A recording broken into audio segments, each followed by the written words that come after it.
Okay, so in theory we should be live now. Give this a moment to actually come. Oh wow, there it is. Alright, that actually worked. It's a good sign. Okay, we'll do something like that, I guess. Hopefully you should be able to hear me, mostly.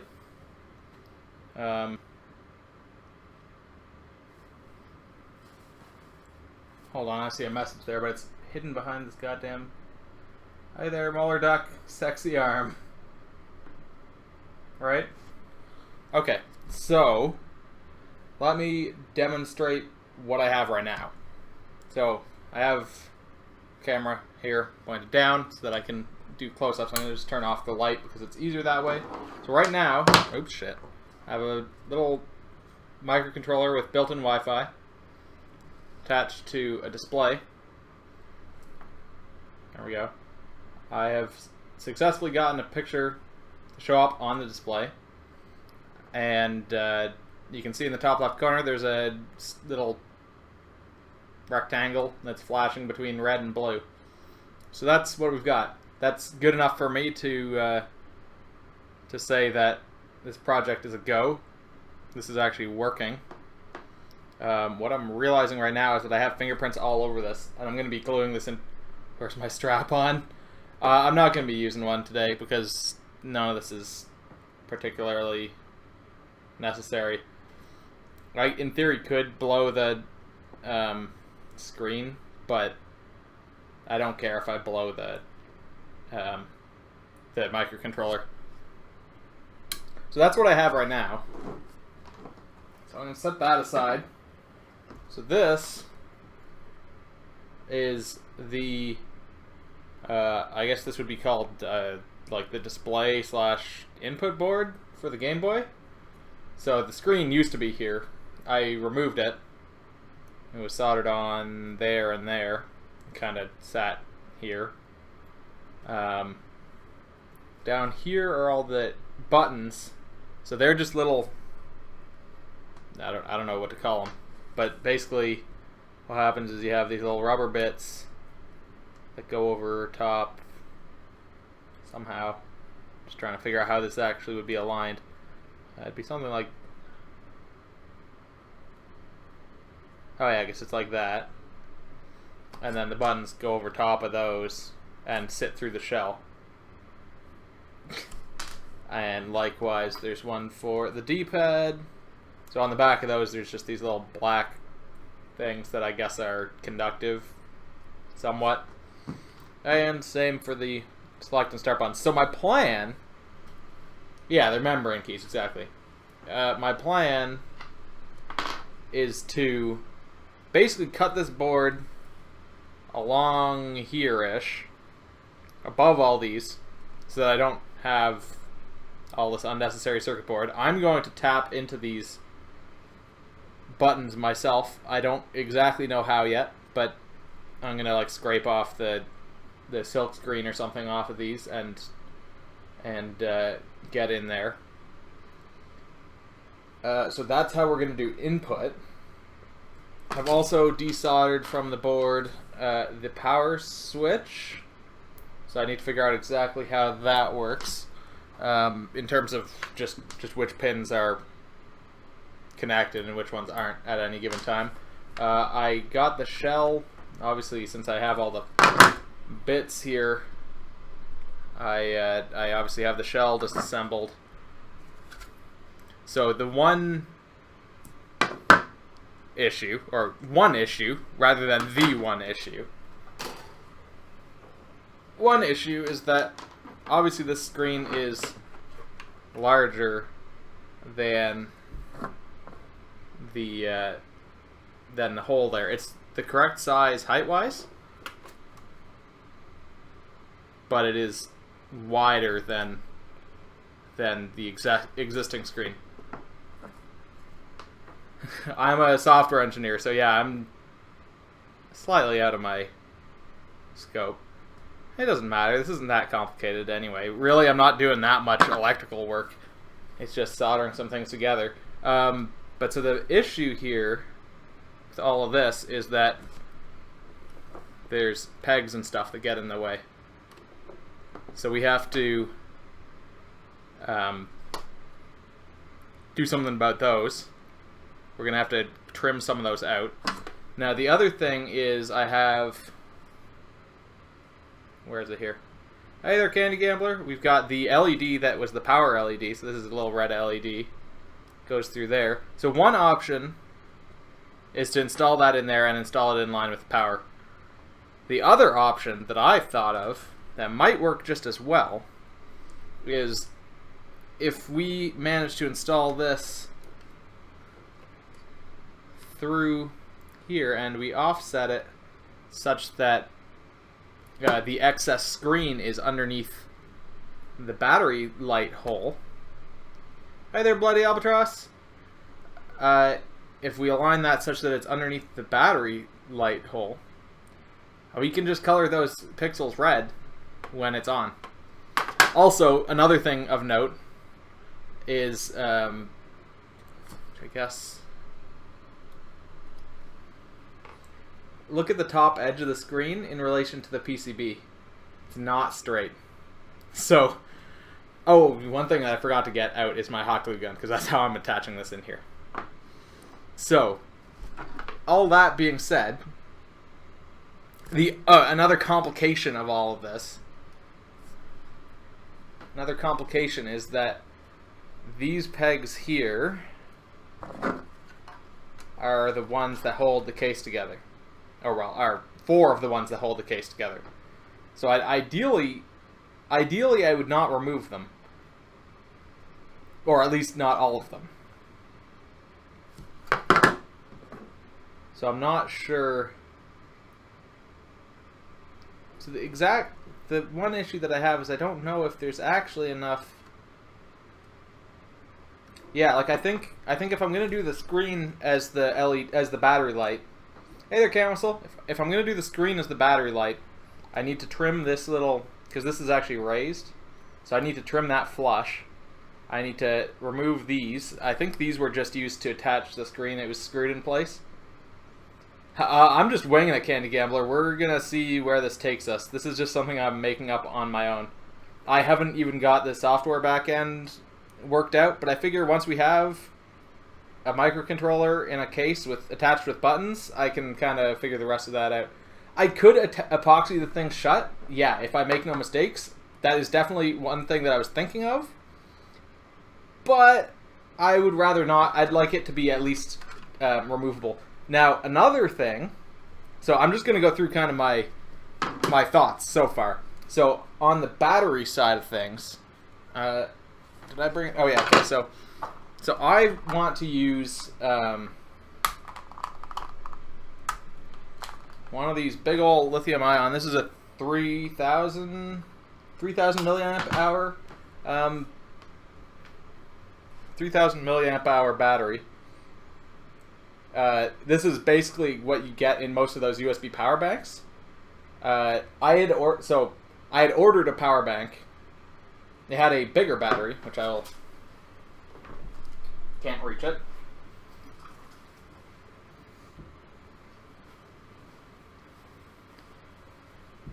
Had a bigger battery, so as you can see, it's significantly thicker. So this is too thick to fit inside the Game Boy. I had thought these were a little bit smaller, these lithium-ion ones, but in fact I thought they were about the same size as the AA, but they're not. They are noticeably larger. So I'm going to be cutting out the battery compartment, and this will be getting installed basically in there. It's deep enough once you factor in some space on the other side as well that I believe it should fit. I didn't bring down the door for this. Worst case, I need to get a smaller one. A lot of girth on this battery, yeah. It's relatively girthy. But I think once I trim this out, trim the battery compartment out, that we should have space. Yes, this is too thick. So I think that'll be a thing. I think I'm going to have to epoxy the battery door shut because it does not, it's broken, the one that I have. So it charges So my plan, I ordered a USB battery bank, charges by micro USB, and outputs USB at 5 volts, which would power my microcontroller, but I was just going to hardwire instead of using USB. And hardwire it through the power switch, so you'd actually use the proper power switch at the top of the system. I'm just trying to think of the orientation here. We would have this guy there, and then this would sit something like this. So normally this would be attached to a circuit board. I think it would be something like this. So I'm just going to hot glue this in place. So I'm going to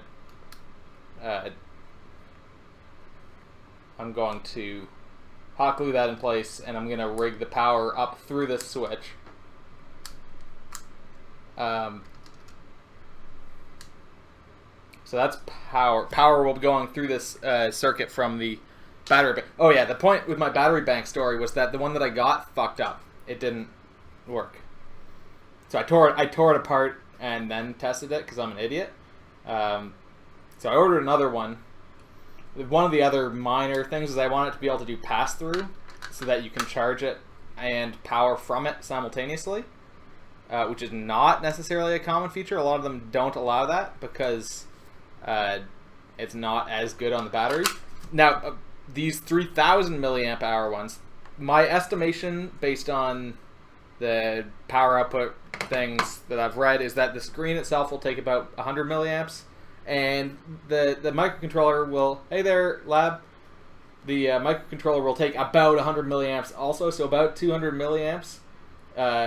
So a 3,000 milliamp hour battery will be about it's an essentially infinite amount of battery life, like 10 or more hours, especially since this will be power off and onable. Yeah, I found one that does do pass-through Muller ducts. So, and in fact, the big one that I have does pass-through, but most of the small ones do not. I did find one that's by Anker. They say it doesn't, but all the reviews say it does. So that's the one I've ordered, and it should be here tomorrow. So actually, I'll show you because I think. Oh no, I guess the circuit's upstairs. The circuit itself for the battery bank power. I guess it's basically the same size as the microcontroller itself, which is pretty small. Like, I don't know, 1.5 inches by 2 or something. So anyway, so that's my power situation. The other remaining factor is that there's this battery slot here that will be just open, and also having that. Where did I put this switch? There it is. Okay. The actual amount of space here is kind of. Camera's not where I want it to be. The actual amount of space that I have here is kind of limited because of the cartridge slot. So what I'd like to do, and I have not yet done, is I'd like to get a garbage game, basically. Cut out the back of the open the cartridge, take out the actual circuit board, cut out the back of the cartridge, cut out as much of this section here as I can, and glue it in place so that basically we expand this section down just a little bit to give us a little bit more space there. But otherwise, that's pretty much it. That's the project. So our goal is to get I want to get the screen installed in the front. So that's goal 1. After doing so, I want to desolder all these pins because this is normally just intended to plug right onto the top of a. Yeah, I'll be using a Dremel tool. This is intended to plug into like an Arduino, just straight into the top. But since this is a permanent install, I'm going to desolder those pins, and I'm going to hardwire this into another microcontroller. Which means that I will have to just make a note of what goes where, because I had to make some modifications to the library to get this screen working with this microcontroller, because it's not a standard Arduino. think that's pretty much it. So with that being said, why don't we get to... I'm going to just unplug the Arduino, which is probably going to make an awful noise on the computer. Okay, that wasn't too loud. So I'm going to unplug that. I should probably make a note of what pins go where. I should have done that before the stream, but I will do that now. Will I do that now? Do I need to do that now? I don't think I need to do that now. Step 1, I think I will be cutting things just with... Time for an energy drink? Yeah, cutting things with some little snippers, just to roughly see how things fit. So, oh, the other thing that I remembered is, well, I guess I can always change it, but ideally I'd like to install this in the direction that I have already got it configured as upright, because it took some work to get the screen rotated, because it was normally, the way that it initially was displaying this way, so it was tall and skinny, whereas now I've got it kind of a standard wide screen with a short height. So ideally, I guess the issue here is that it would actually be better, because if you look, there's a dark bar on this side and it extends farther to this side. So it'd probably be best if I could get this aligned such that the dark bar is not over top of the... I don't think I'm going to be able to get this over entirely into the screen space and over that battery hole. The light hole, rather. Tall and skinny, overrated. I'm going to just kind of clip out these little bits. They're not necessary. They're just for holding the old screen in. It was screwed in place.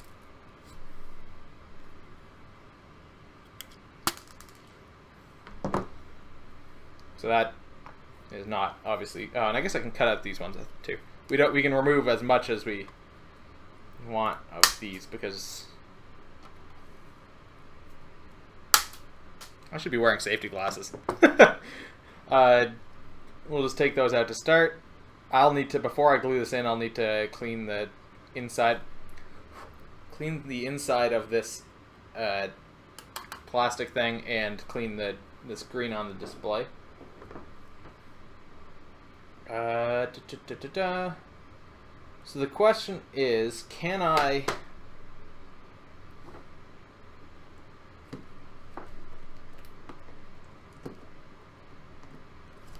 If I do this... Well, first off, that's upside down. If I was to do it the other way...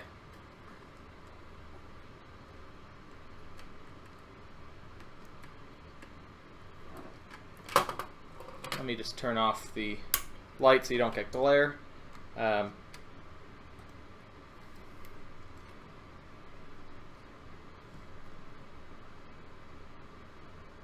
Not quite perfect. It's pretty damn close in terms of, you can see at the right hand side, it's got a little bit of a black edge there, but honestly that's as good as I could ever expect it to be.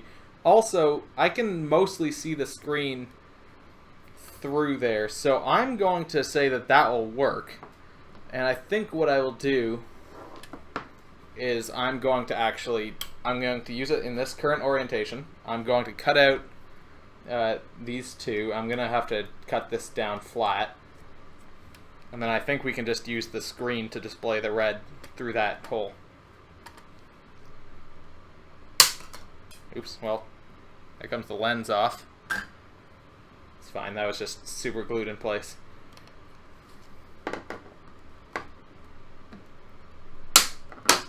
Hey, Emily. Let me just move my phone out of my pocket. Okay, so we'll take another shot at this now that we have some bonus space.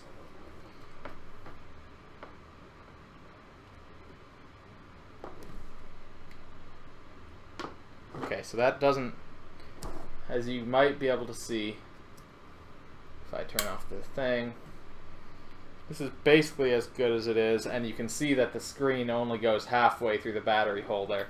So what if I flip it upside down?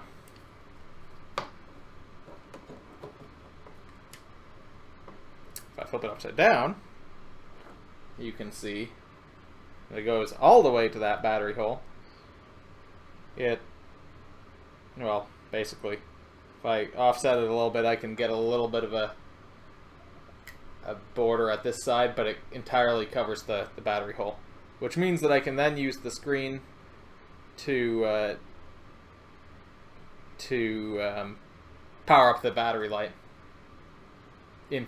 as a fake, instead of installing the actual LED back in. So what that means is that I will have to change the code on the display a little bit, so that it is flipped upside down again. I need to chop this pin down, or not this pin, this little raised thing. Do I have... No.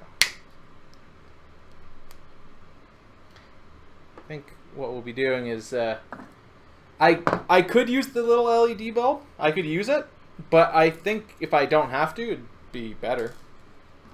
Because now I can make it any color. I could make it so that it displays green when I'm streaming and red when I'm not, or, you know, any number of things now.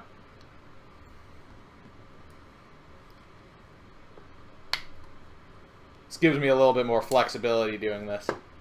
It won't look exactly the same, but it's going to be close enough for the sake of this project. At some point, once I get into the dremeling, which I'm going to do to sand all these kind of flat here, I'm going to mute the mic, obviously, because that's just not going to be pretty to hear on stream. You would not want to hear that. Also, I'll definitely be getting safety glasses for that.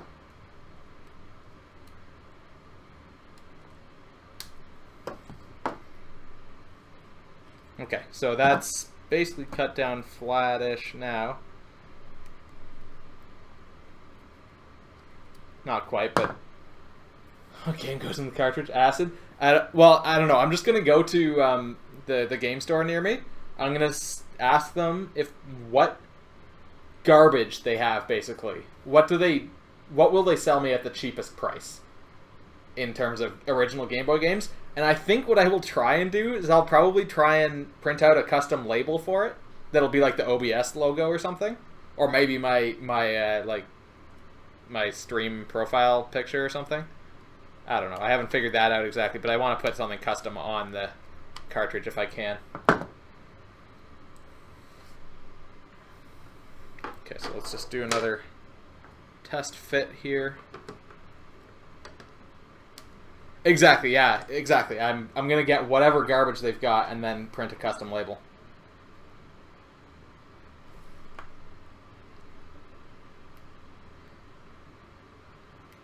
Now, one other thing is that this is technically a touch screen that I bought, but I'm not using the touch screen features at all because I don't want to.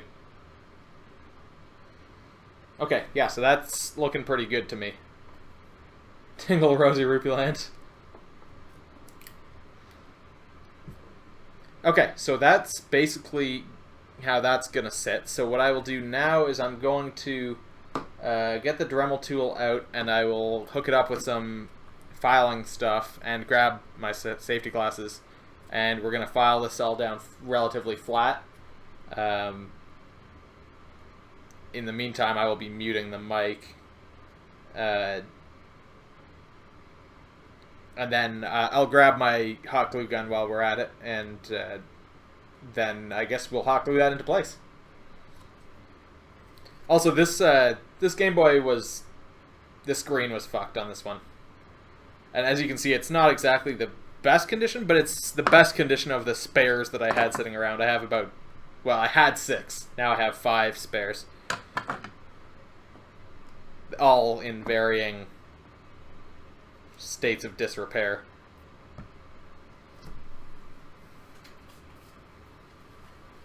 What am I trying to do? Safety glasses and hot glue.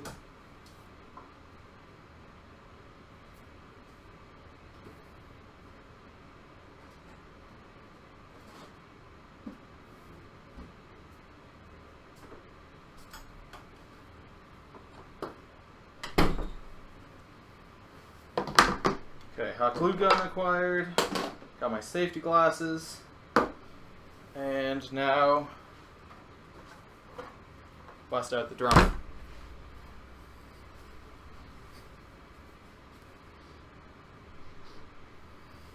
It smelled like this light was putting out a funny smell, but it's not. So this isn't technically actually a Dremel, but it's a rotary tool.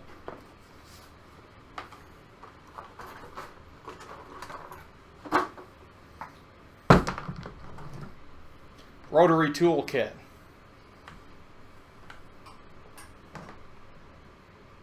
Come on.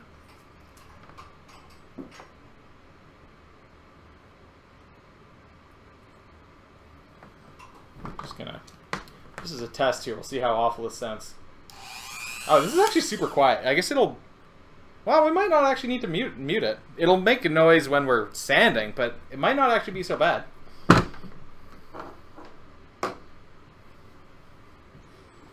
I forgot. I guess I'm used to it, like, grinding through metal or something. It'll probably be pretty quiet going through plastic, so. We probably want something like... Oh, actually, exactly like that guy. We want to grind things flat, so... there's the camera. We'll go with this thing that will rotate the flat end. This is like rock with something in it. I don't know. Don't ask me. I'm not a Dremel tool manufacturer.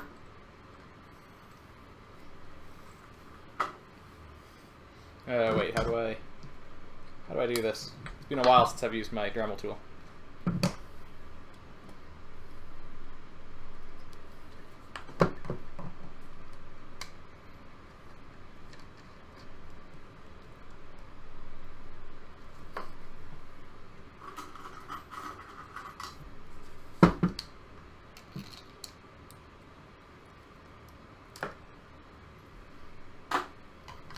Okay, so,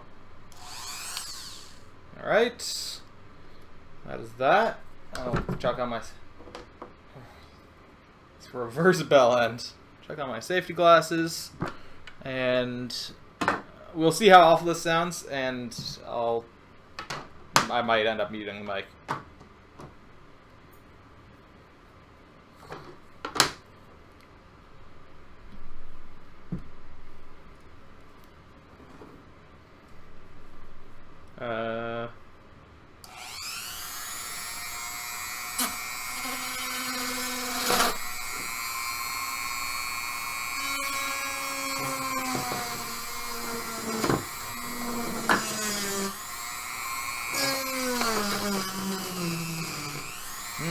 Oh wow, that's actually doing an amazing job.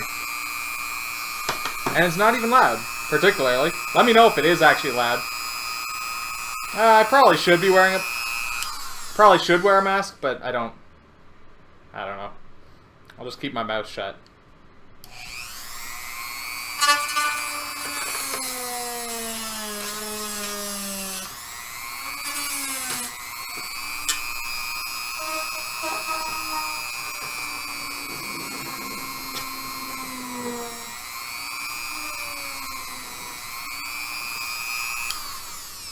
Slightly loud? Okay. Well, honestly, you know, it's melting the plastic more than it's actually like, cutting it. There's actually melted plastic on the end of the thing here. Poor dog's intrigued. Actually, can't get that off.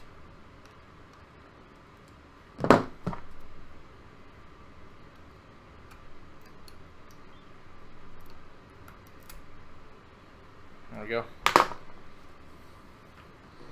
Yeah, let me know if it's like so loud that it's unacceptable. It's not particularly loud here, but maybe that's just...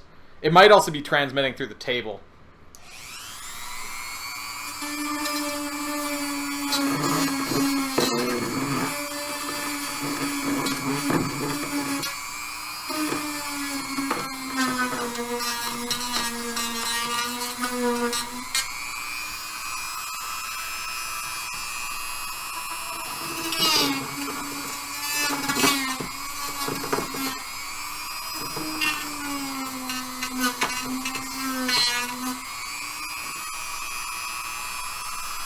It's okay.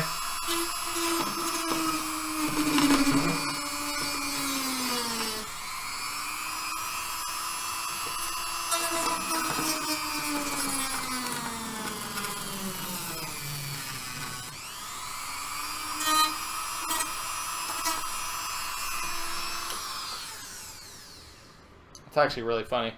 Oh wow, you can actually see where it's melted on this side of the case. Just push that back in. But yeah, there we go. It's like those pegs never existed.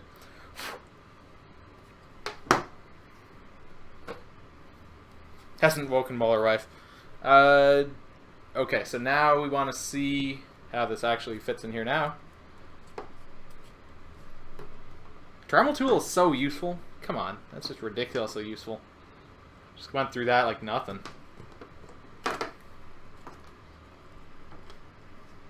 Okay, so what we've ended up with is something like that. Looks like we'll need to trim a little bit of melted plastic out of the battery hole, but... Oh, actually, you know, I'm not sure, but I think some of this gets covered up.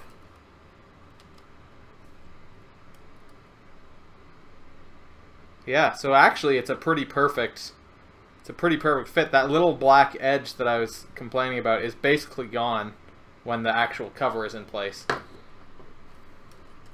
we'll take that away. I'll just take my trusty hobby knife here. Actually, what I should do, take my can of compressed air, blow out all that dust there, and then yeah, we'll clean up the kerf in this hole.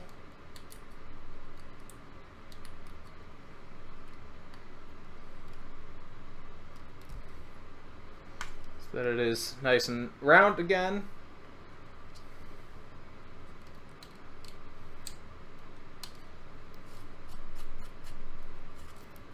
There is actual like sticky tape in here that actually I think I'm going to try and remove.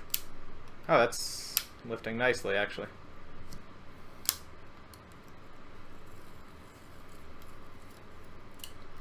Clear plastic lens to... Oh, that's not a bad idea actually. Although there's not much depth now.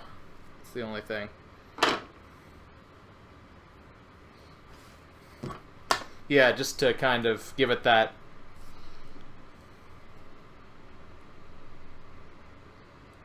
I mean, I could just cut the tip of... Well, no, I'd have to somehow fit it in there. I don't think it's necessary.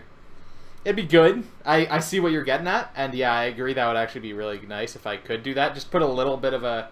like a little fisheye lens in there or something. Or if I was able to just cut the end of this LED off and fit it in there, but it's not going to happen. Okay. So that's that. I'm just going to try and clean up a little bit of the melted plastic here. Just with my knife.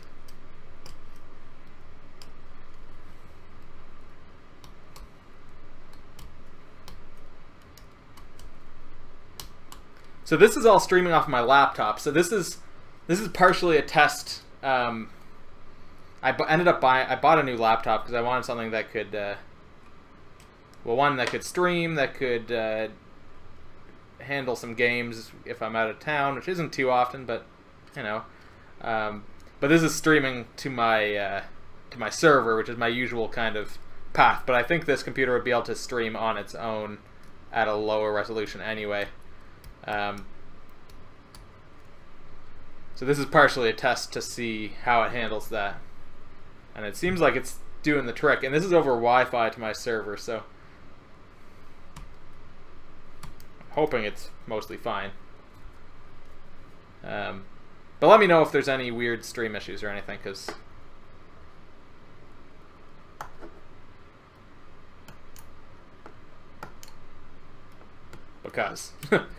and I'm using the my Snowball. It's been a long time since I've used that, but I'm using that for this. And when I did my test, it seems to be sounding pretty decent at least. Okay. So that's nicely cleaned up now. So our idea here is to get something like that. It goes in there, slightly offset like that. Then I'm going to need to basically hold this in place, hot glue it. It'd probably be ideal if I glued this lens back on so that I can see where everything lines up with that. So I'm going to go grab some glasses cleaner and stuff just so that I can clean that and the display here.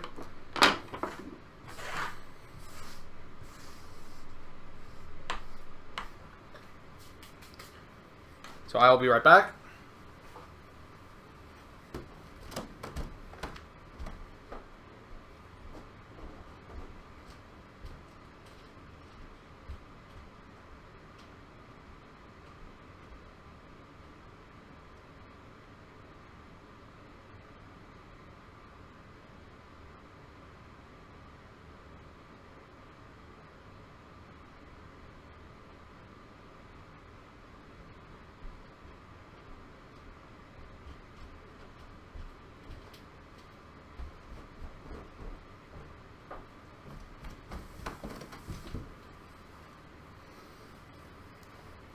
Okay.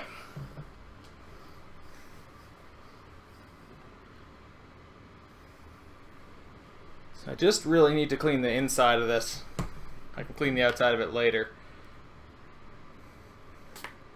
I have a lot of glasses cleaning fluid left over from when I had glasses.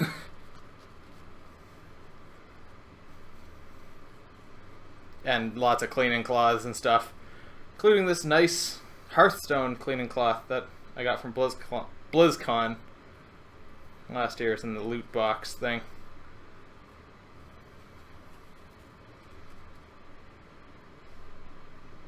Okay, I'm pretty sure all the remaining grunge that I'm seeing is on the outside. Yeah, the inside looks good to me. I just needed to go grab cleaning stuff, lab.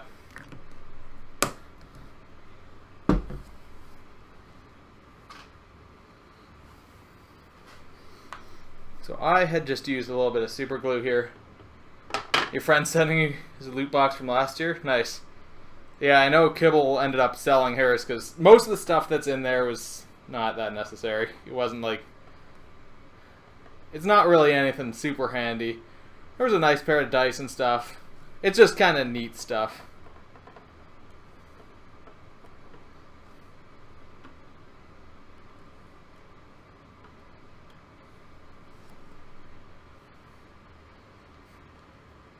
Yeah, the glasses thing is still, it's still weird to me even, like,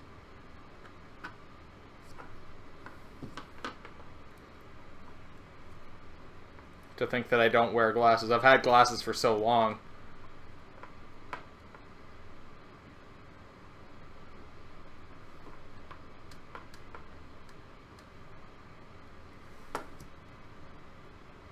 Alright. That is that in place. Yeah, I mean, yeah, I kept mine. It's nothing outstanding, but yeah, it's like, it's cool stuff. I want to have, well, I guess whatever. I almost wanted to put this down on something that was like, not gonna scratch the screen, but the screen's already kind of scratched anyway, so whatever. Okay, so that's in place. Or at least in place enough for us to get the inside. Did I just hear a knock at my door? Maybe not. Good enough for us to get this in place. So I want to unplug this. Come on. Just that oh no, do I? No, I actually do want it plugged in so that I can see where the edges of the screen are and stuff. My bad. And then we need to swap out from Dremel to hot glue.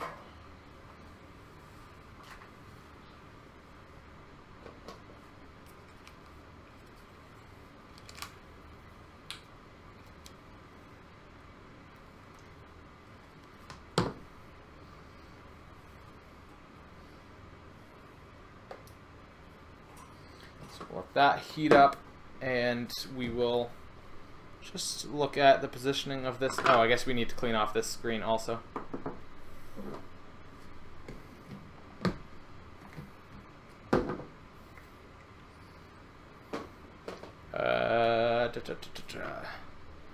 Yeah, so we need to clean off this one.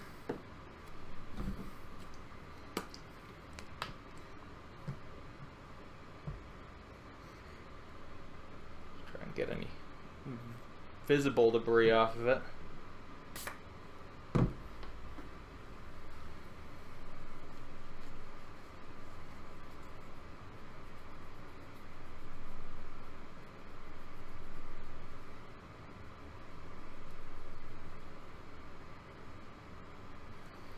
Some sort of gunk in the corner here. Is that gonna be... Oh, that might not be. That might actually be a scratch. I might have actually scratched this a little bit, like a fucking idiot. Because I took off the plastic screen protector thing sooner than I should have. On a computer now, Muller Deck? Well, welcome in for real then. Doesn't count until you're on a computer.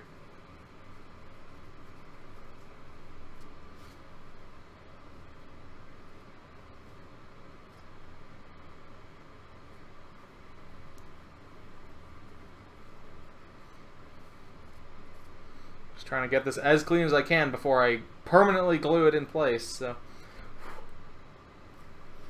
I'm also going to just do that just to get off any remaining lint. How is this hot glue doing?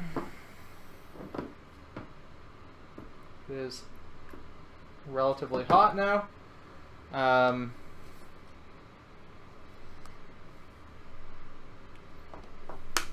Oops. I'll just turn this off.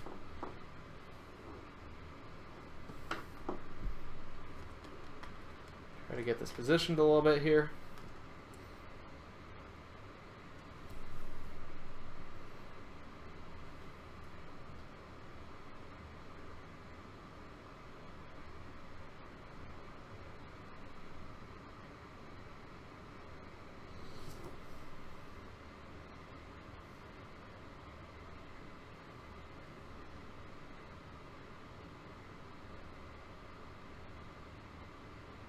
I think we're looking at something like that. Hot glue makes you nervous. Hold on, why are there... Okay, that is actually in the picture. There's just some little red pixels at the edge there for some reason.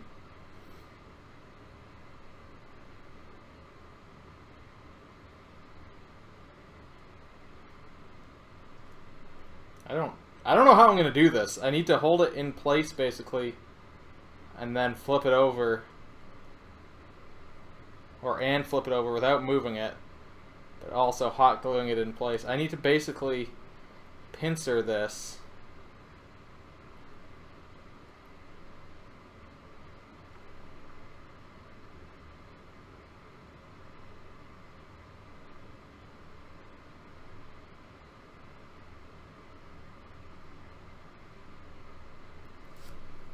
Like that, and then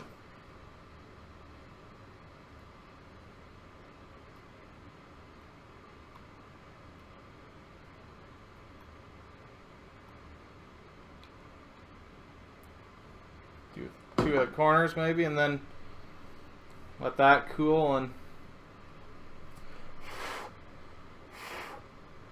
C-clamp and registration marks. That grow 3 extra arms. Yeah. Oh god, it just moved. Still moving. Okay, well I guess maybe the answer was just that I needed to put some hot glue down, and then shift it into place and wait. Luckily, hot glue is removable.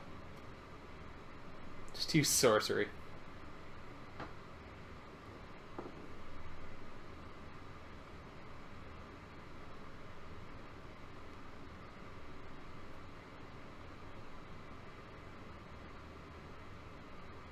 I wish. I wish I could just use sorcery. Okay, so that's not really holding it very much. The problem is that the amount that I can move this is very limited. Like, there's not much room for error. Like, I've probably already fucked this up a little bit here.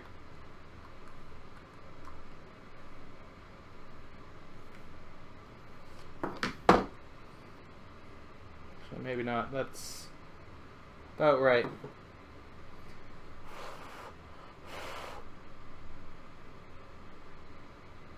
Open sorcery.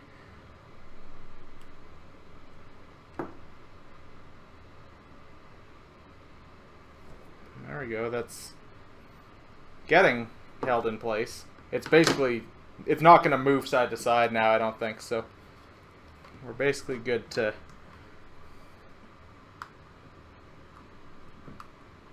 God damn it. This stick is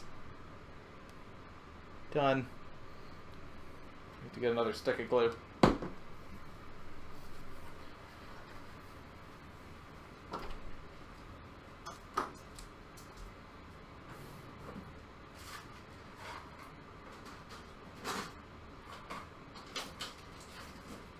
God damn it.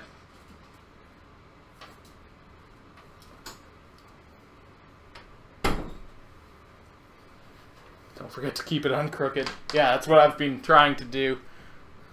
I just kind of did the corners, and I was able to get it mostly in place, and then I chucked on that big wad of glue down the side there to hold it properly in place.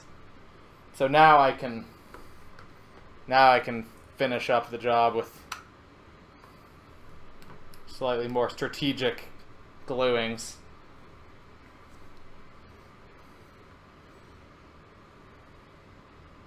/ go over the corners a little bit here just to be sure. Goddamn hot glue always has all the like million little strands and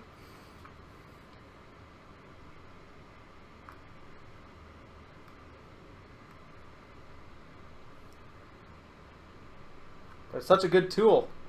It's so useful.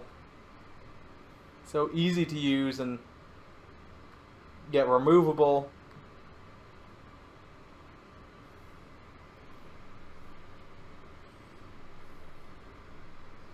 Yeah, I finished one of the sticks. Luckily I have a lot of extras, but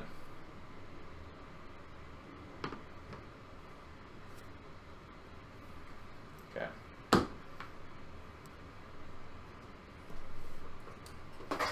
Alright, that's that hot glued in place.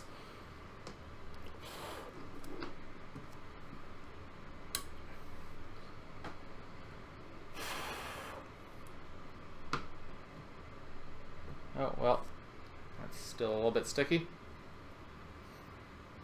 So basically what we've ended up with is something that looks like, well, now that I turned the light back on you can't see shit, but thing like that. So now we can nicely color this battery hole whatever color we want.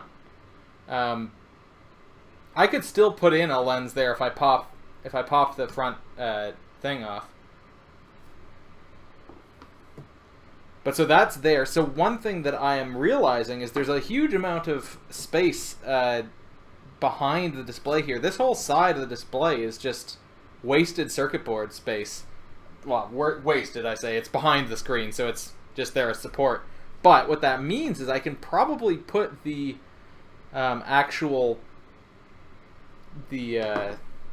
oh, okay, actually, no. Slightly not. I can put the actual... I was thinking I could put the microcontroller there, basically. And just stick it in place. Because I'm going to not be using these pins once we do this. So that would help with routing of connections.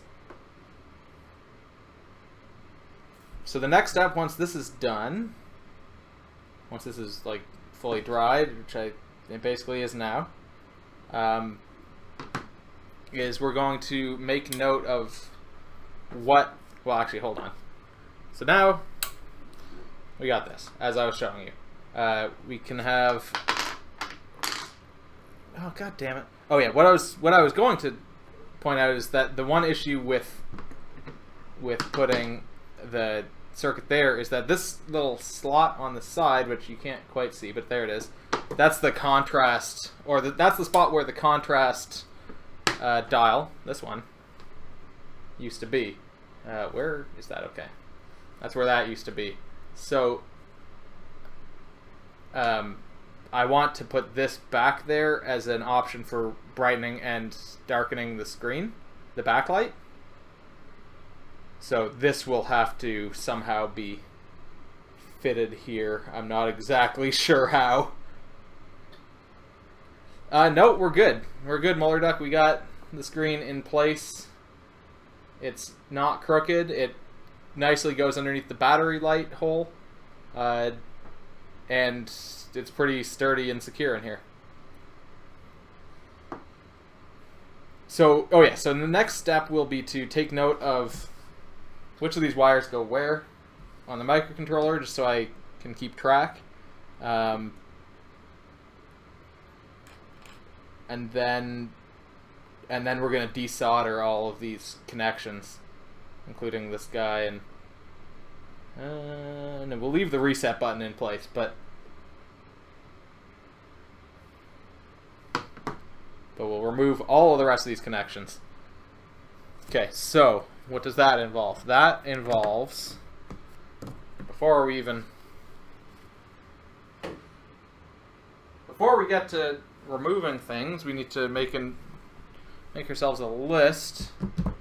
I'll just do so on the table here because this is a whiteboard surface. I painted this with whiteboard paint. I got myself a little whiteboard marker, and we will make some notes here. So, got hold on.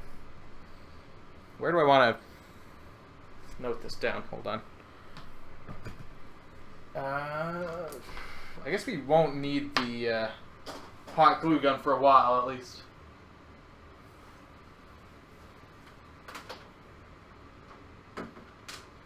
I didn't desolder it before because I wanted it to still be connected so that I could see the screen for alignment. And I didn't want to solder wires on in advance because I want to be able to make them a reasonable length. So basically I just left it like this because it's perfectly easy to desolder these in place anyway. The only issue is going to be like here where I've actually slightly glued it to the hot glue. But it's not a big deal. So on one side we have the ESP. Actually, I'm going to just do the LCD on the left. And then the microcontroller is an ESP board. So on the LCD we have an S clock pin. We have a MISO pin. We have a MOSI pin. So S clock is serial clock. So basically this is connected with a serial connection. So we've got a serial clock pin. MISO is master in, slave out. MOSI is master out, slave in. And then we also have a LCD CS, which is chip select, because this is a bus basically.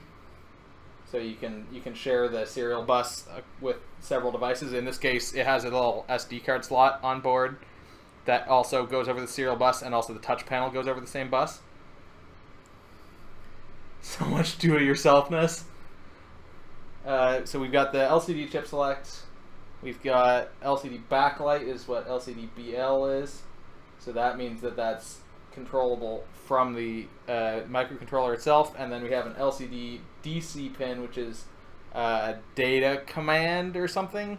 You can basically toggle it between two modes. I don't remember how that works exactly, but basically that lets you either write data or write to the registers of the actual screen controller. Making a portable game. Oh yeah, like the RetroPie and stuff. And then obviously we've got 5-volt and we've got a ground connection, which are going to go to unsurprising places. But I'll write them down anyway, just for fun. So, okay, so the 5-volt obviously goes to the 5-volt and the ground obviously goes to ground. So start with that since it's easy. You can disconnect those. I'm actually just going to unplug this entirely before we do anything weird. This black guy is at D2 and it goes to DC. So the DC goes to D2, which is digital pin 2. Take that out.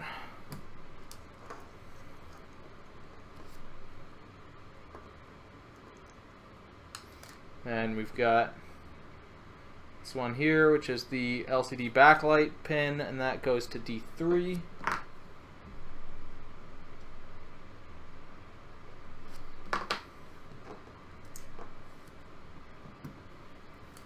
Then we got the LCD chip select that goes to D0, it looks like. Yes.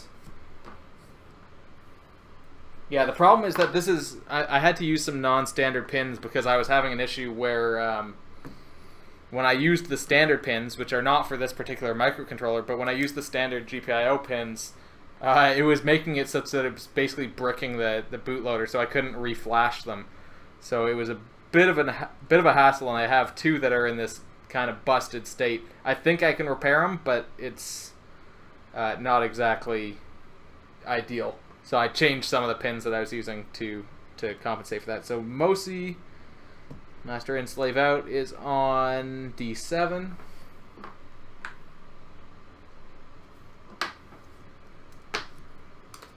Then we got MISO, which is on D6, and the other one's on D5.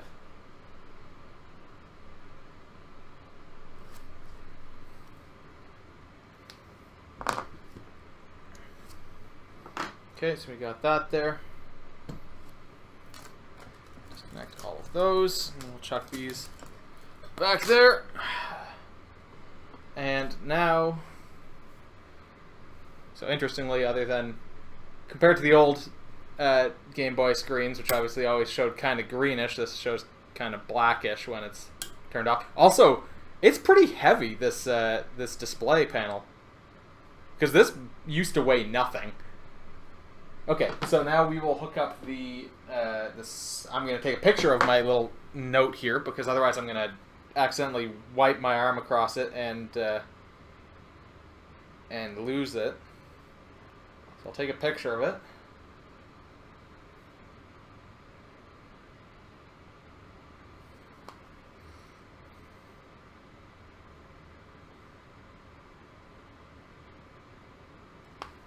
Okay. And then I need to connect the soldering iron. Get that powered up for some desoldering. Figure out how to use deck speakers. Gotta... Well, you've done all sorts of home automation stuff. You might not have gone like fully custom or anything yet, but you've done that, and that's more ambitious than a lot of people do. Just cutting off some of this excess hot glue here.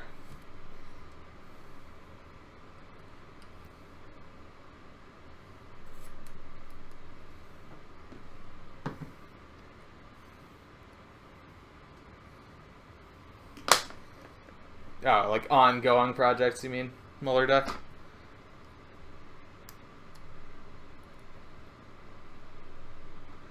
Gotta put the siren and door sensors in.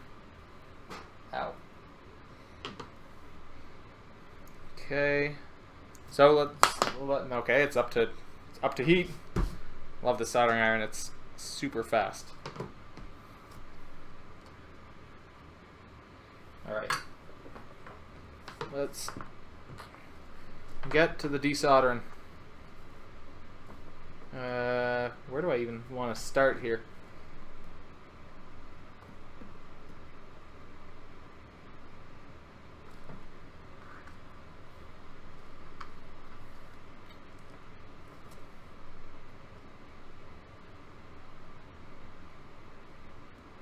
Basically desoldering, you just use this desoldering wick or solder wick or whatever. Heat up your solder, and the wick is just made of copper or something, and solder nicely soaks right up into the wick and away from your electronics. You're golden.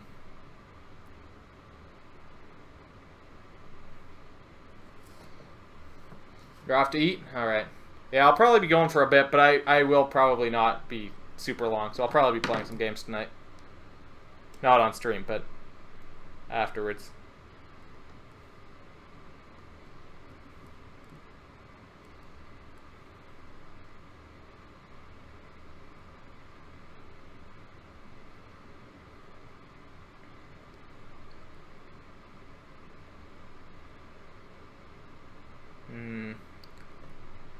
Lead fumes.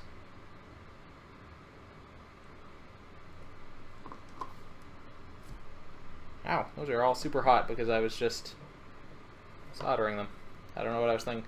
Also, I'm realizing that these are probably actually all lead-free solder. Which is why I might need to turn this up a little bit.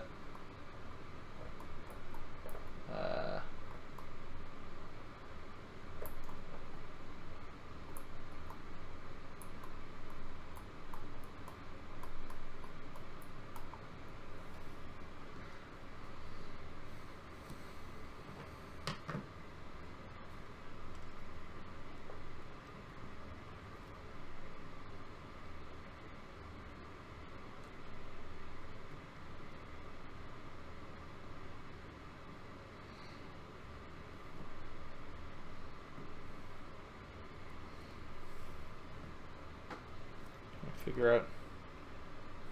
I think these are all still somewhat attached here, but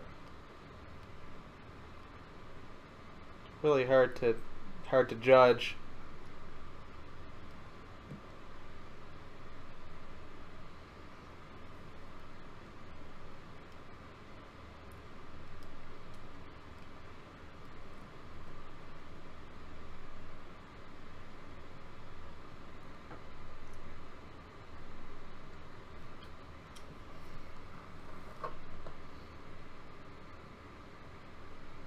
Yeah, like all of these guys that I'm working on along here seem pretty attached still.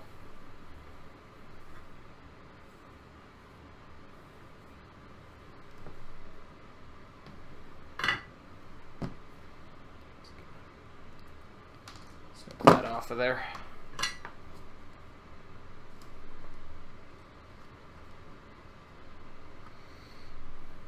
Actually, one thing that I should try just once I get finished with this little... Actually, you know what I should do? Hold on. I should dip this in some flux.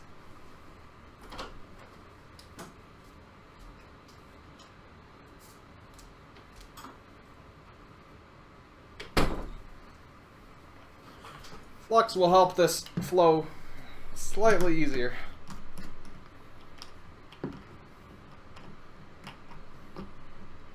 Although I think this is already fluxed somewhat. A little bit more flux won't hurt though.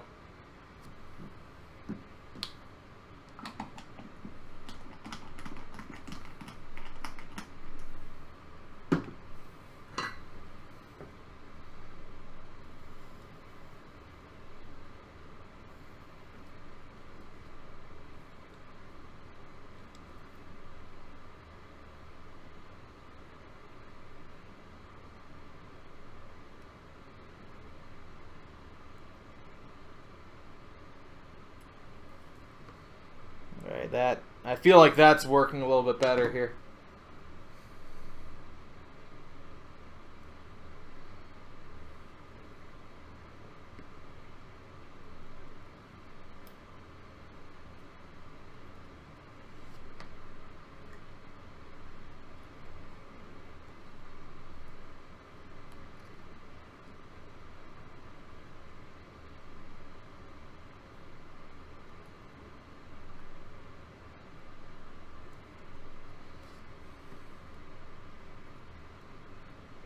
I should have a solder fume extractor, but ain't nobody got time for that. Oh, that's super hot.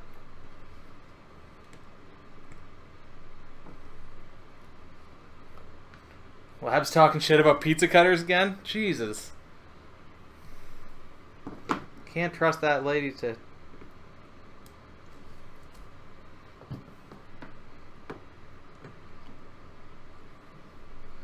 There we go. Here's my plan. Just peel this up.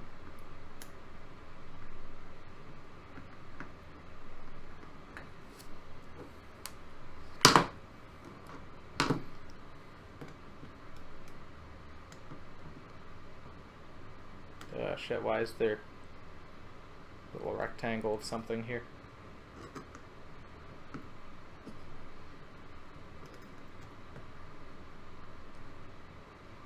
Ah, shit, I did pull out the pin. Luckily, it's one that doesn't seem to be labeled, so it's obviously nothing. I pulled up this mystery pin here that's nothing, but I need to be careful about that in the future. And by in the future, I mean on the remaining ones here.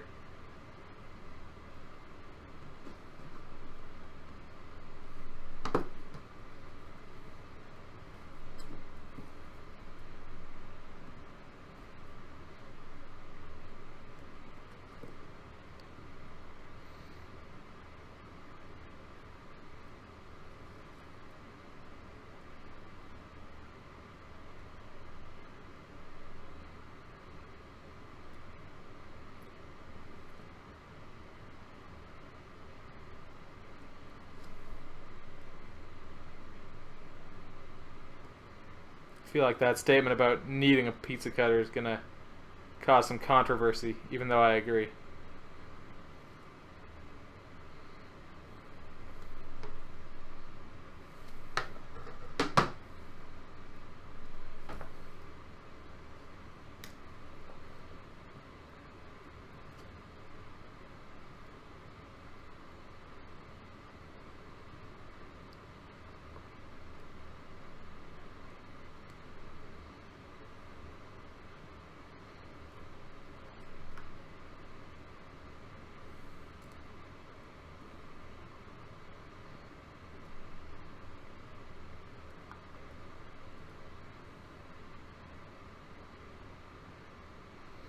Luckily, my solder wick cuts right through this hot glue.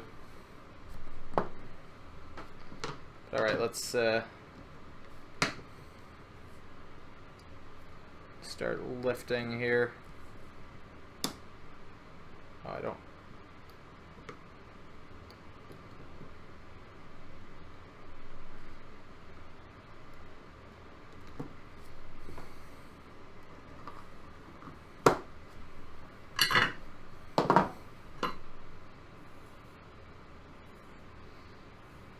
Snip off some of the solder wick. Oh, it glued itself to the table.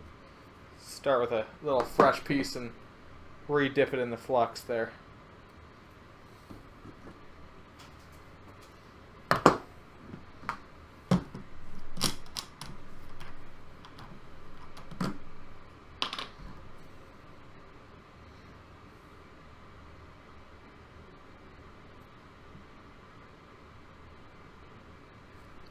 So flux, I'm not honestly entirely sure what the deal is with flux, but it helps solder flow when it's heated. So what is this? This is rosin, so that's like tree junk. I don't know.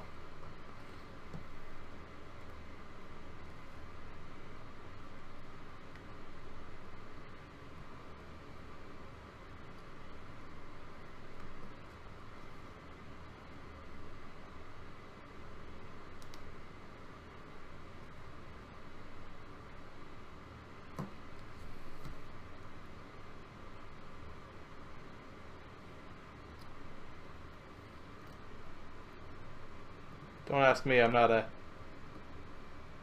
flux expert. Hey there, Santa. Oh, I'm entirely doing this off camera here. I've just realized. I'm gonna go grab something that isn't clippers.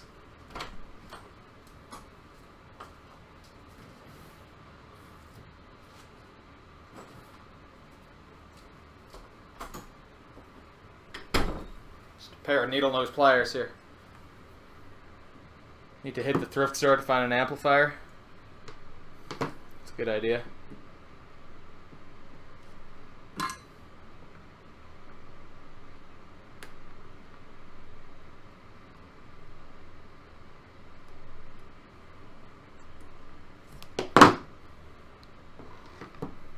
Maybe if I just... Wait, why don't I don't care about these.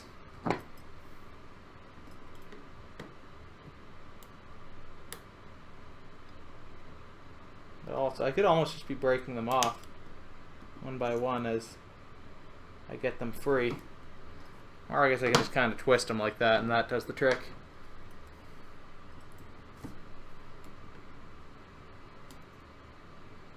Okay, that's that one. Disconnected.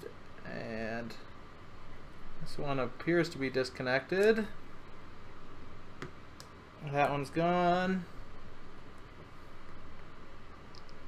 That one's disconnected. And from this point, they're all nothing pins as far as I can tell.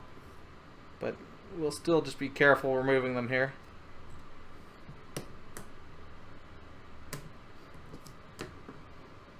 What did I say? Wrenching it off the board almost. Ow, fuck. To the deck wall? Like, are they still there, Muller Duck? Or are they... Or is there just like a spot for them? Oh. Yeah, they say infinity on them.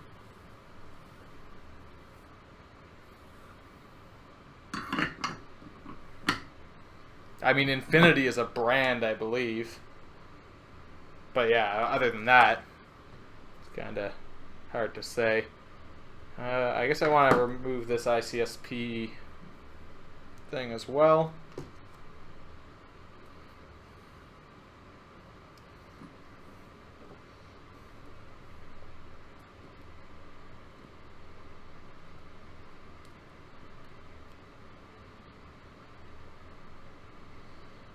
Oh, nice. And the speaker wires are all there and everything. That's awesome.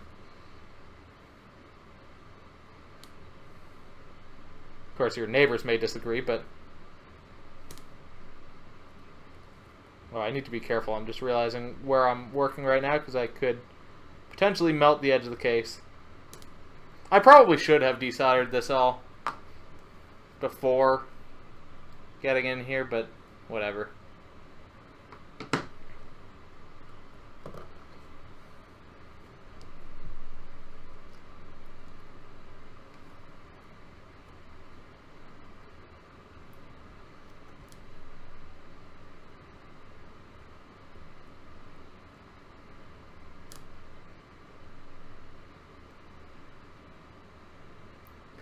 Taste in music isn't too bad.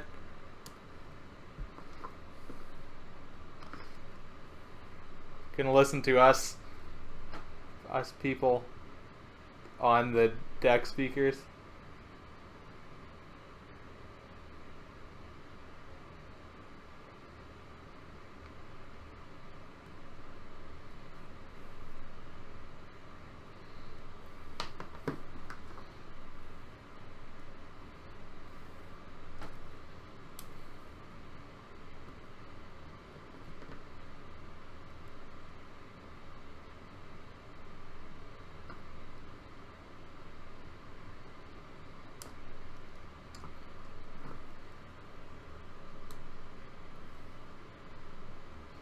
Oh yeah, what I was going to do is I was going to just do a test putting the back cover on this to see if it would fit. Which you can just do right now.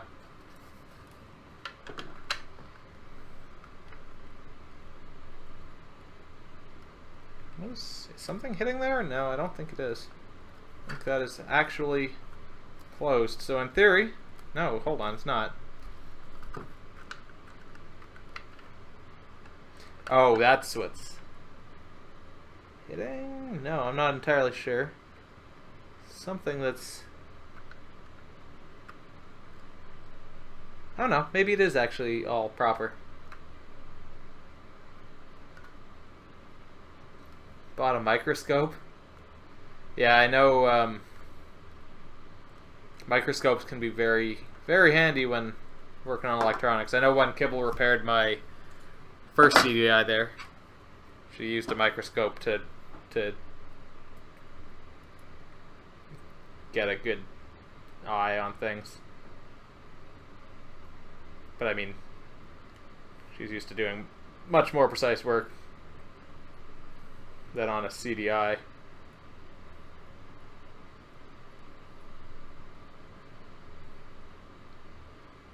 Circuits are a lot smaller now.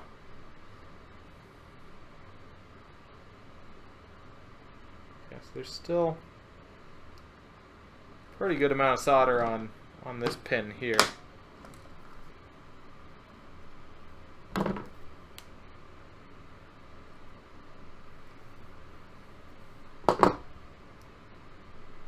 Work for the Q branch.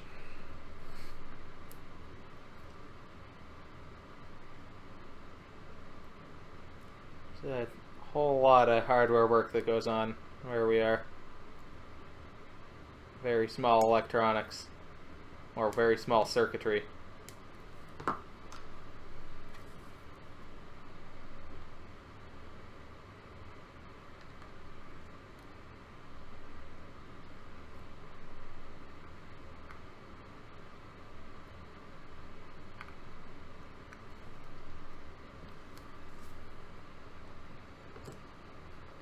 Mystery Wrapped Enigma topped with the best hair.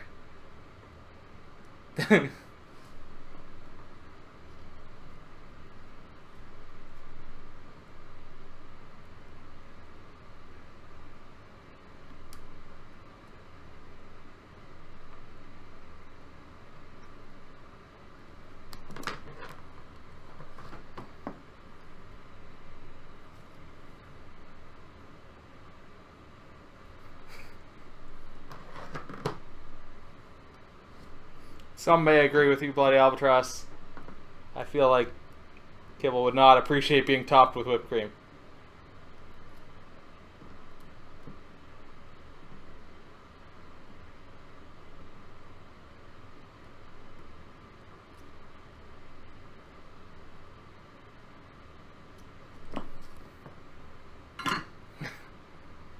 Also, yeah.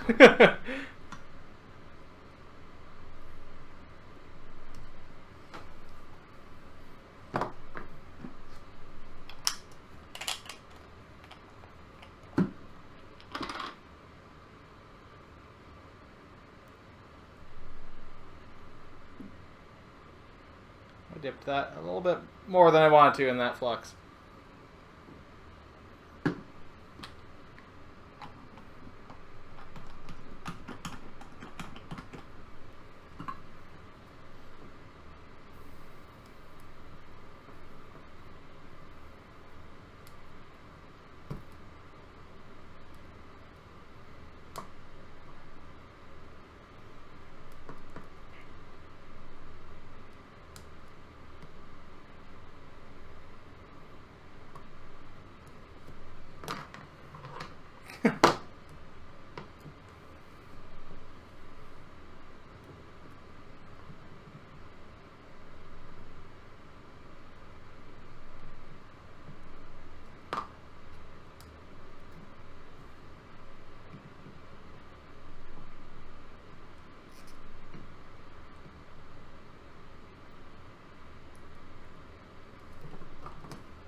Damn it.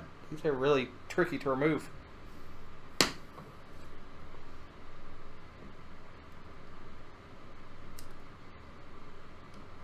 we go.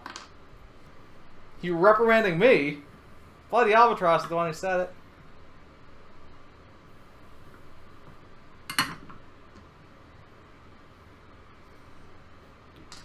Candy Gambler was saying that. Whatever. I'm not gonna go there. Need some paper towel, which I don't have there.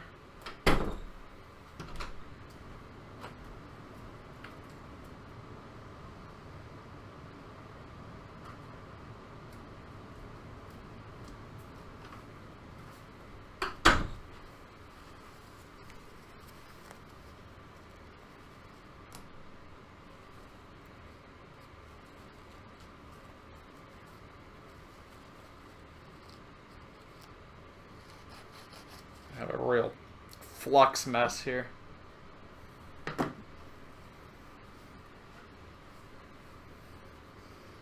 Okay, whatever. I'm going to throw that over there. It's caught on fire.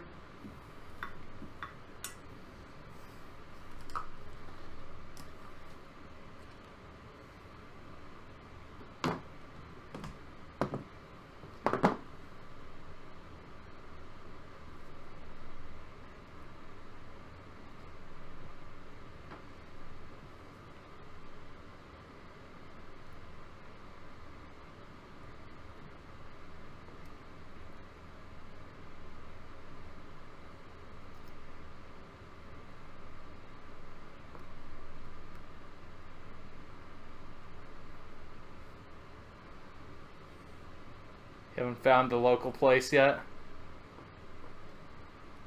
for pizza.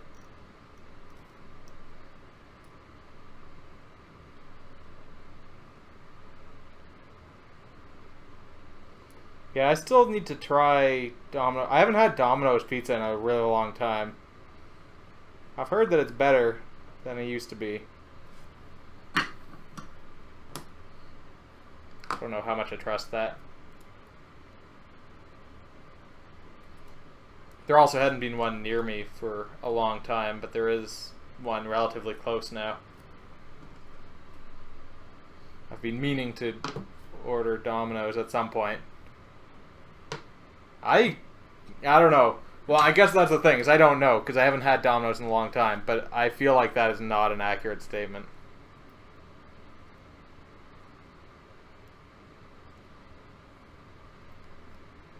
About Domino's being the best chain pizza.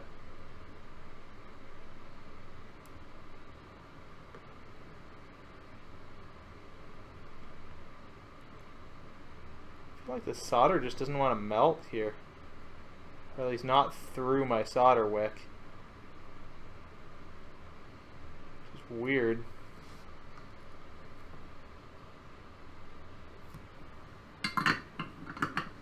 You're the local pizza place? Well, I mean, I would say that Pizza Hut is pretty good chain pizza.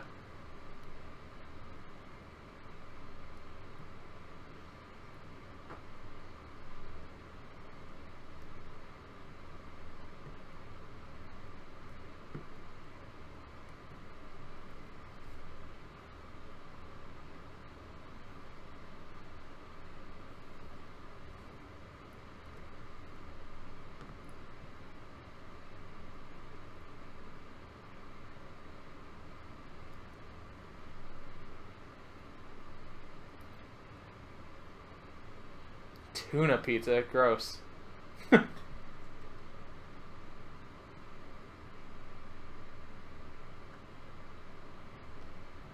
fucking hot glue. God damn it. Why did I use hot glue?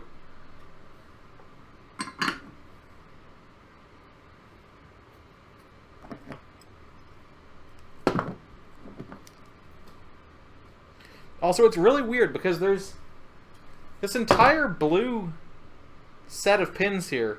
None of them are labeled. None of those pins are labeled, so I have no idea what they are. Tuna pizza is best pizza. Gross.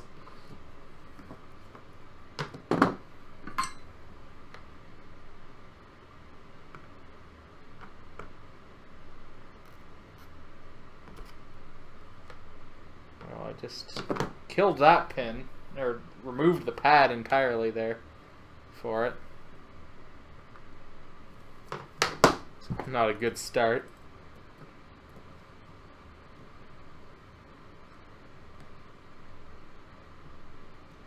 Oh, there we go. That's the technique I should be using. Just pull the pins up out of the little plastic connector. Derp. Why wasn't I doing that all along?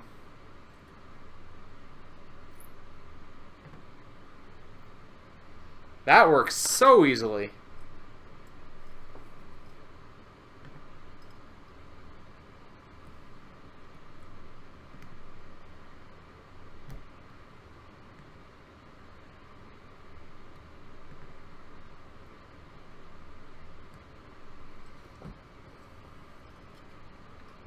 Pizza with tuna fish topping. Exactly. Gross.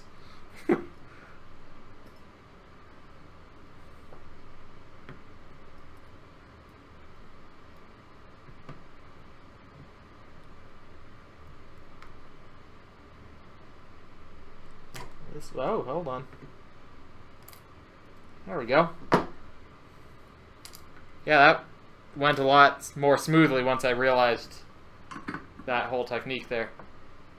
May have put on the West of Loathing soundtrack. The West of Loathing, such a fucking good game. Like, that was a ridiculously good game. It was way better than I expected, honestly. I went in with relatively low expectations, let's put it that way. And it blew me away.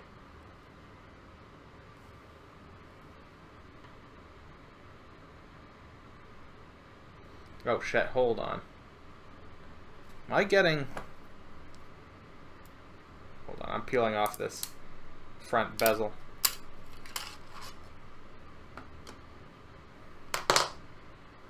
Yeah.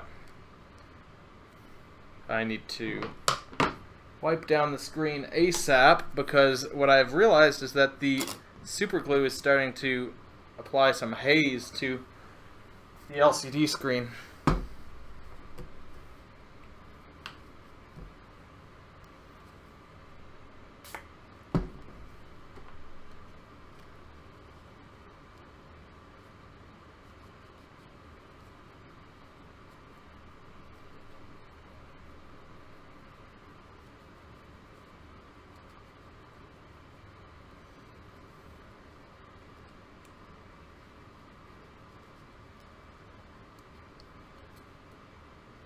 I have fucked up in that regard. Hey, Rob.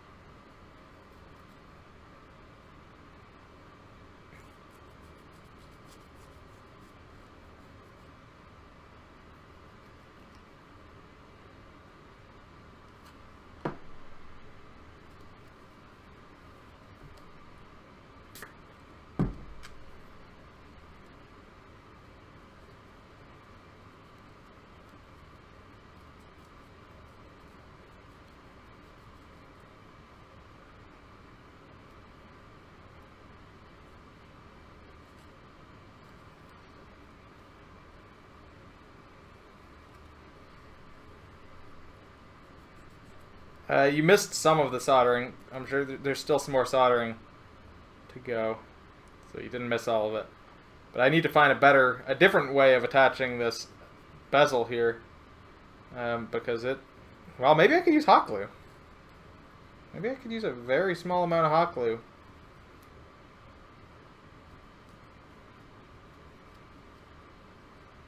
I think I've gotten most of the haziness off. Hey, Buttercup Erica. So yeah, so we've got this screen in place now.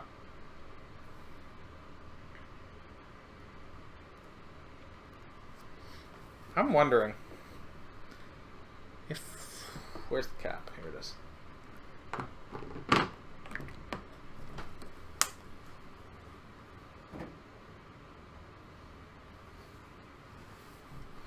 If I was to... Going back to that idea that Muller Duck had, if I was to take... where's the camera? This LED. Have I considered Scotch tape? I have not. If I was to take this LED, saw the end off, and just glue it in somehow onto the screen here in this little hole, then I could get that kind of LED effect.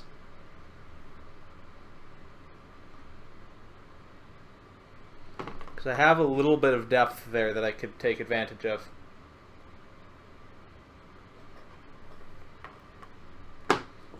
So I'm going to just grab my little hacksaw, my hobby saw.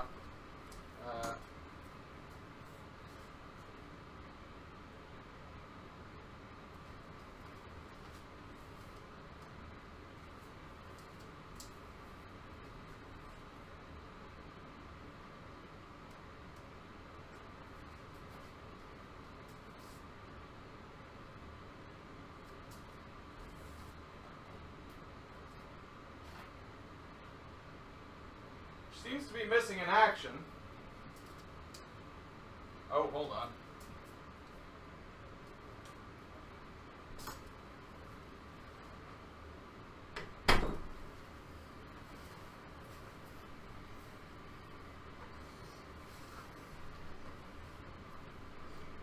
Yeah, I think I can potentially do this. It's hard to say if it'll actually work or if I'll just destroy the LED, but the plan was already to not use it, so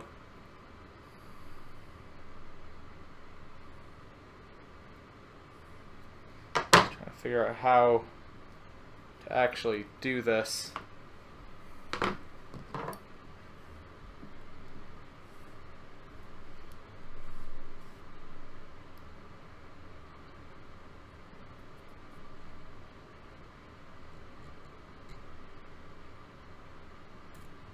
Or rather, how to get the cut started even. Jesus. Also, I'm assuming that this is plastic.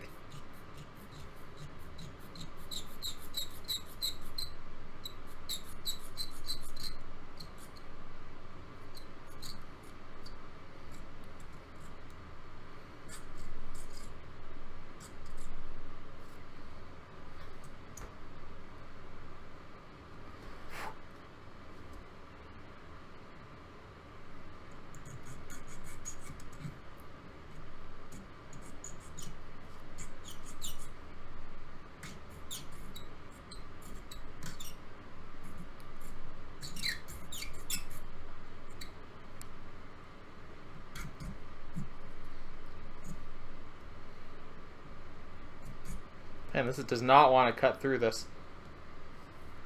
This is not gonna kick anything up.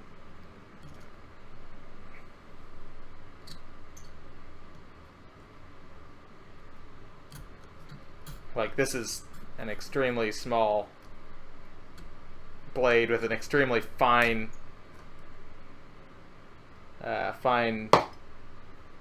teeth. So there's nothing that's gonna come out of this, just a little bit of dust. Well, the problem is that I don't have a bench vise, and also everything here is like too small to grab.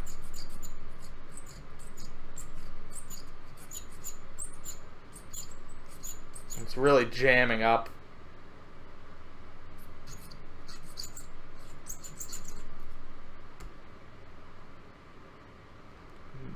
Close to halfway through here.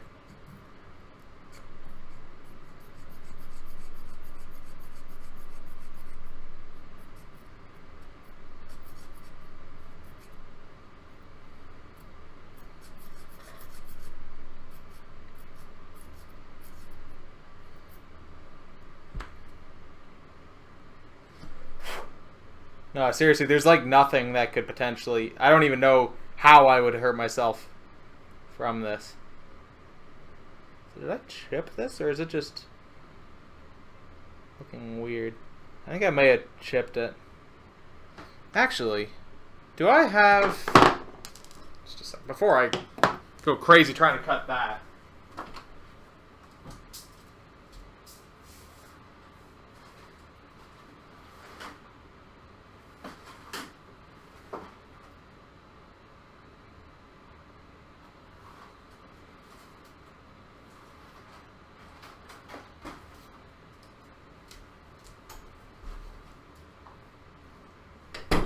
I have some bigger LEDs.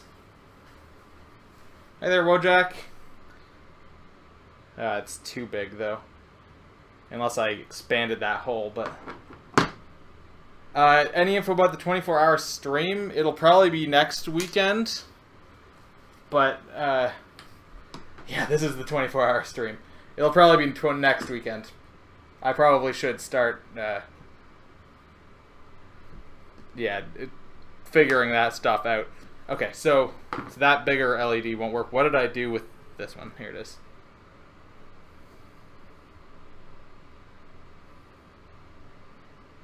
So yeah, I just need to keep cutting through this, I think.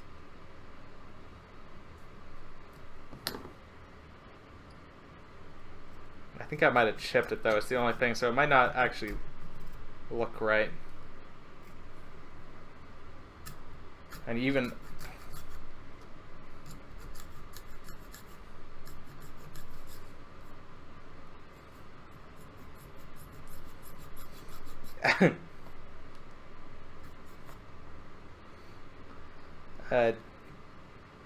what was I even getting to? I forgot what I was going to say. Even if this doesn't work out, then it's fine still. Almost through here.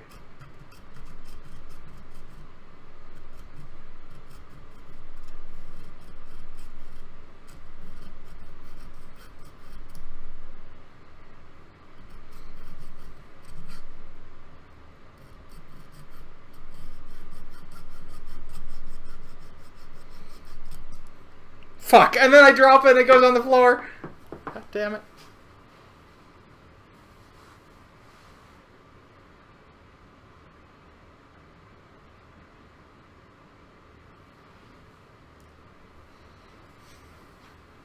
Found it. I think. Yeah, the only problem is it's also now not transparent where I was cutting it. So I have to polish it.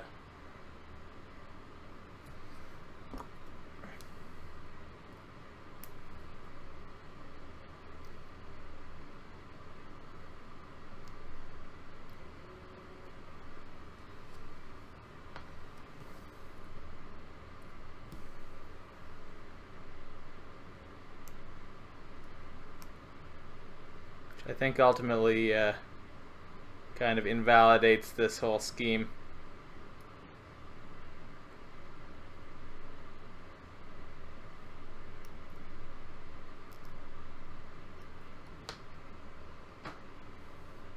For Gundam piece on the floor, yeah, exactly. So unless I can like polish this with a magic eraser, that's what I'm gonna do. I will be right back. Also, there's the piece that chipped off. I'll be right back.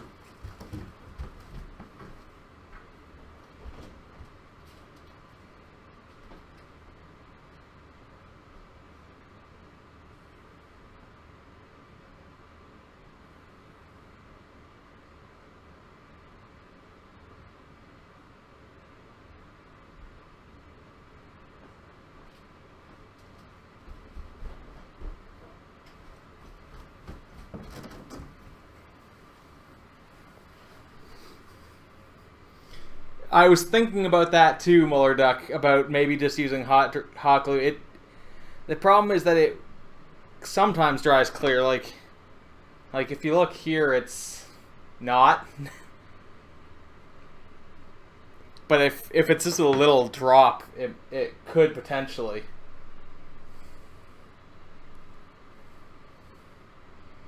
Yeah, I'm not going to be able to. I don't have the manual dexterity here to hold this and polish it.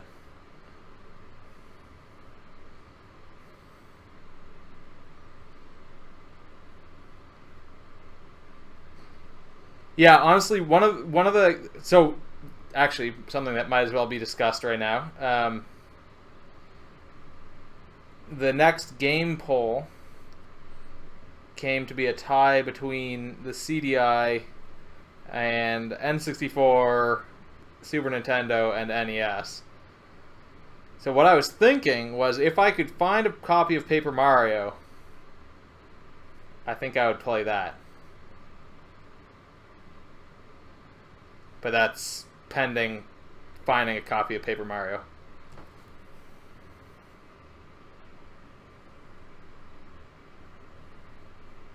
But yeah, Zelda's Adventure, I do still, as I've mentioned, I do still want to do at least one more attempt speed running through that.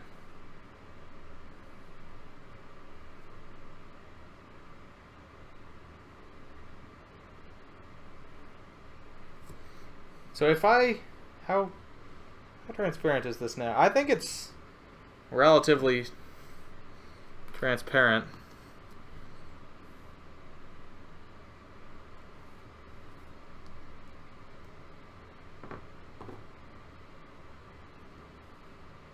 Yeah, I think this is good enough now. Not Thousand Year Door, just the first one. Thousand Year Door is GameCube, right? I think.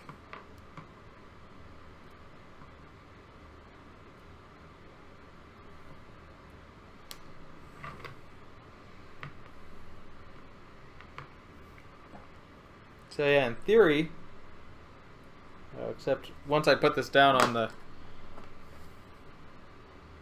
dark screen, I can see that it does not look very transparent. So I think that plane is not feasible.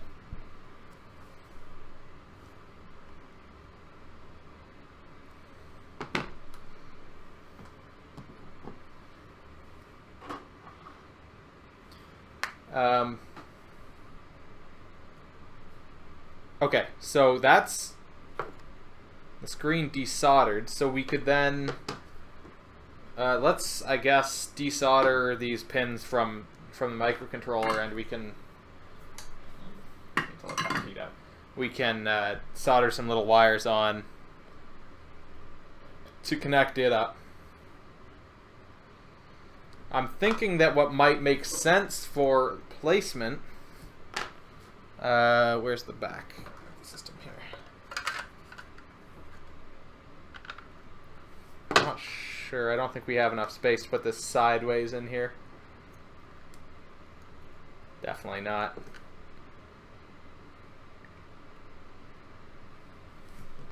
And then if the contrast dial, which is here, has to go...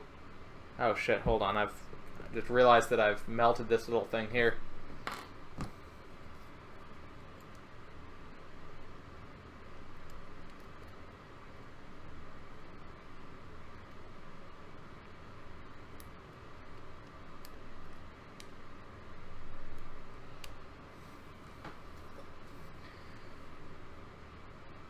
Party that's dying inside seeing Game Boy. Well, don't worry. This one was kind of broken, but it doesn't matter. I have 5 more sitting upstairs that are in similar broken states. But yeah, we're giving it new life. So this needs to sit somewhere around here.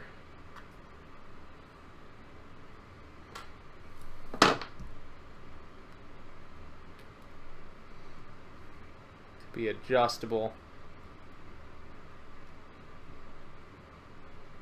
Let's try it. Actually, hold on. I'm gonna be right back. I'm gonna just grab another Game Boy so I can see how that sits exactly.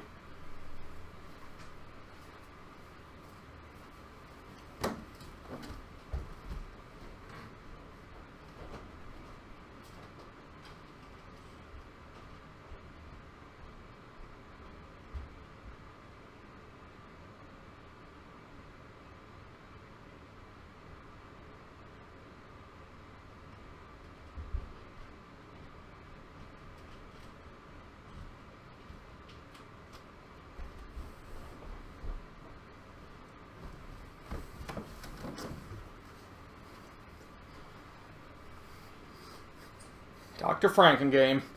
So that's the volume thing. This little tab here is the bit that we just had to cut off because I melted it. You can't see at all what I was pointing at. This little tab there is now missing on this one. So on this side, the contrast dial kind of sits up like that.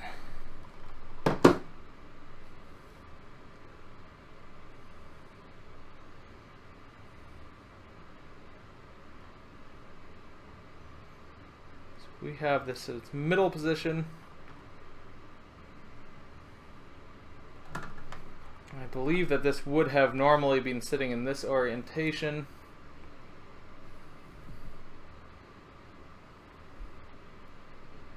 Which means that to similarly orientate would have to be like this.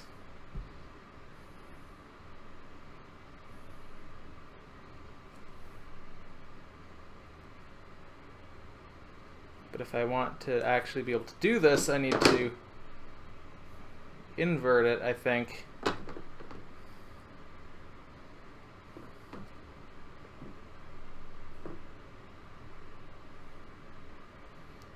This is tricky because I need to be able to basically glue it in place.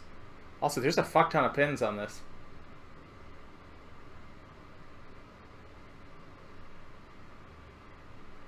I guess there's actually really only 3. There's probably, I guess this is going to be ground, and then there's going to be an in and 2 outs, probably. I don't know what these other... Oh, I guess they're not even connected, so...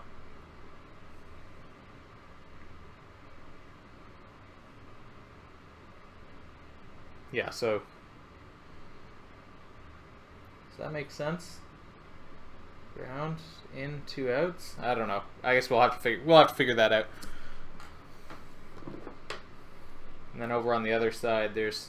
Well, I guess the other option, hold on, before we get ourselves too wrangled up there, what if we didn't have a contrast dial there, and instead we had our micro SD slot? And by micro SD, I mean our micro USB slot. Couldn't quite line up. Just how much space do I... I'd have to cut back on the other side as well, I think.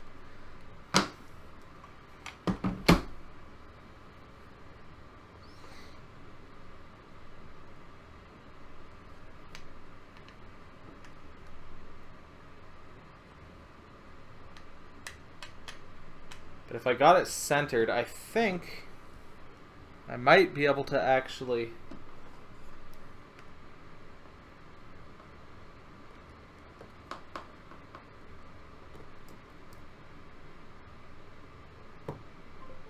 Yeah, that's a big enough hole. I just have to expand it on the other side as well. Okay, so that's a new thought.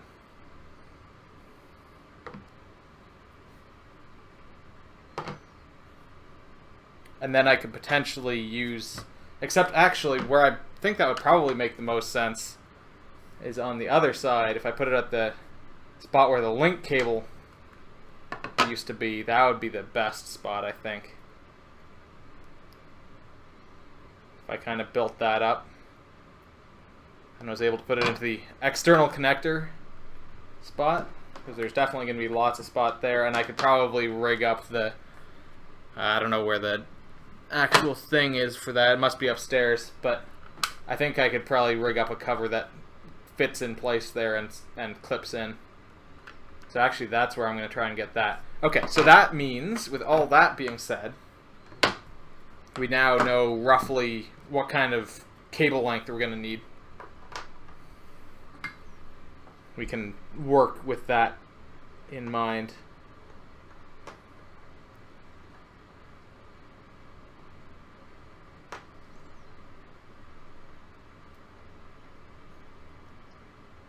This whole thing is just going to be dope as hell. I'm so...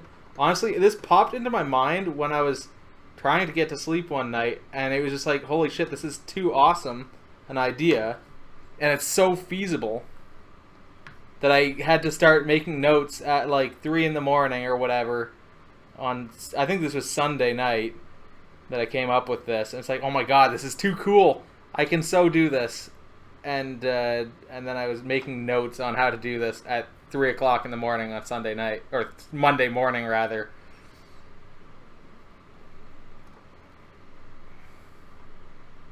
Come on.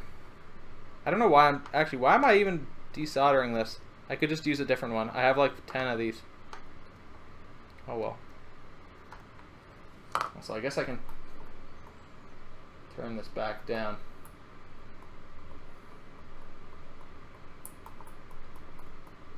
Does not need to be so hot anymore.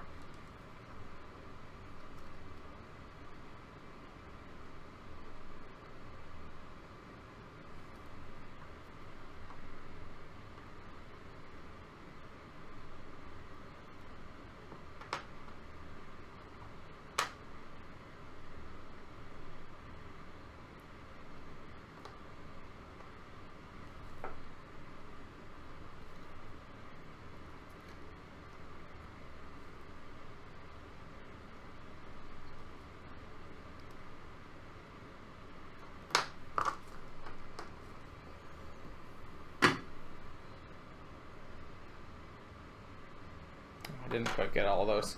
Oh shit, I'm also almost out of solder wick.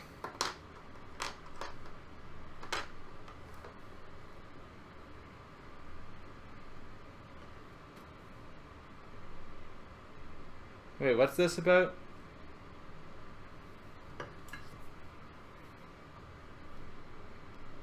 Who are we talking about, Rob? That offered to someone? Talk to someone?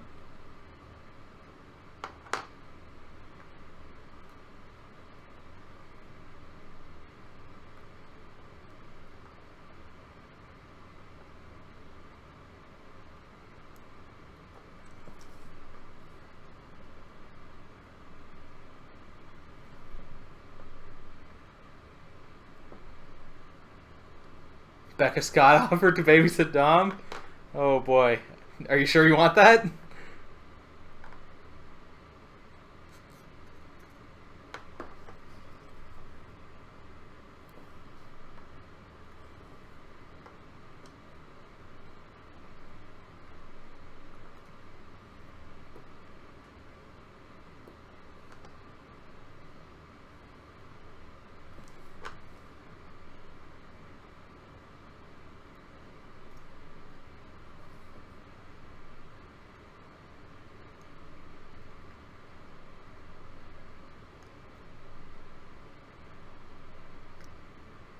Okay, no, seriously, why am I doing this? Fuck this.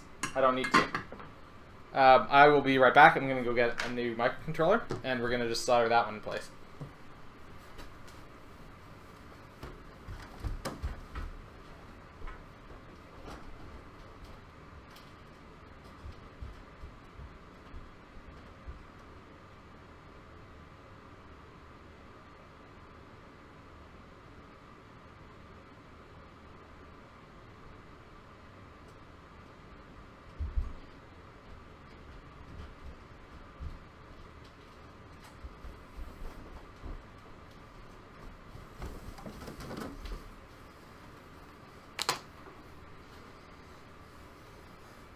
Teach him how to cheat at games. Also, for the record, just so that it's not like, oh, Aster's just throwing away these microcontrollers left and right.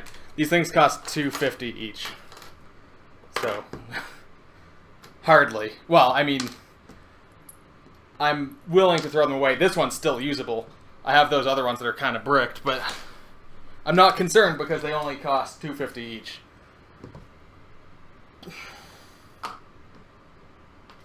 Okay, so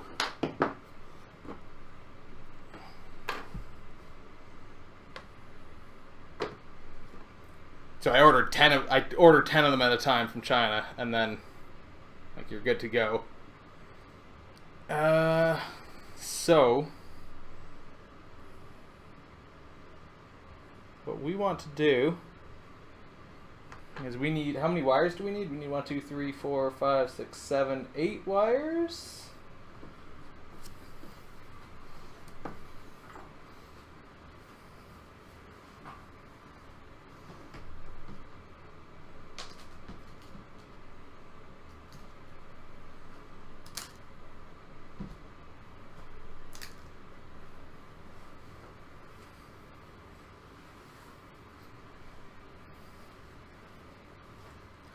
Okay, so I'm just going to use these little jumper ones, but I'm going to cut them up.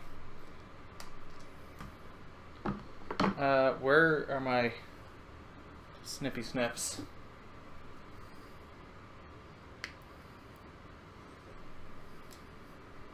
I guess I can throw these out, whatever. Okay, so this is going to be going from 5 volts to somewhere around there. Alright. Oh no, hold on. Yeah, actually, it's almost exactly there. So it'll be something like that.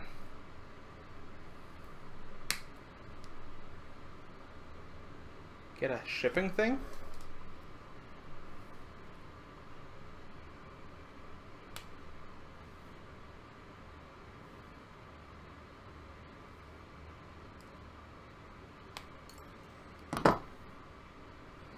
We will toss some solder. Hold on, what pins do we need solder on? We need solder on ground, we need solder on 5 volts.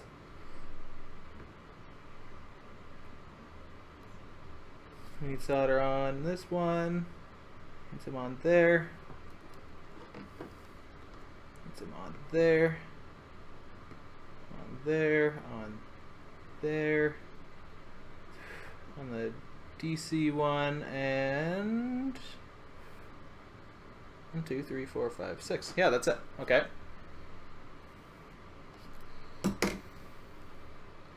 Alright, so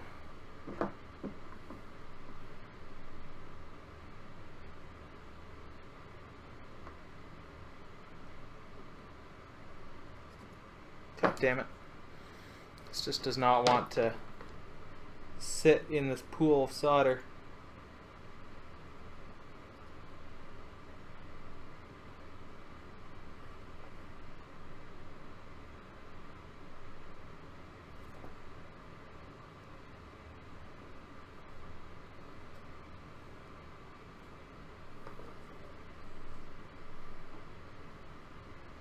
Hold on, that's not the 5 volt one anyway.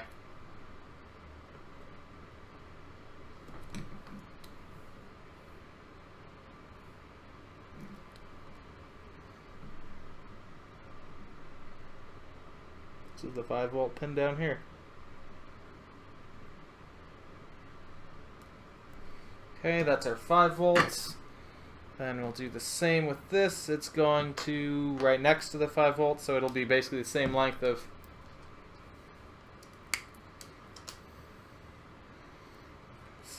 cable, basically.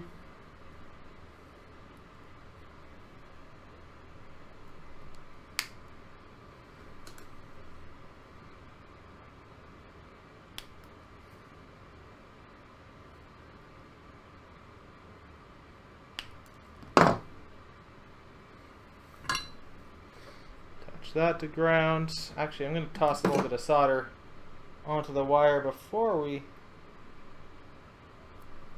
try and get it in place here.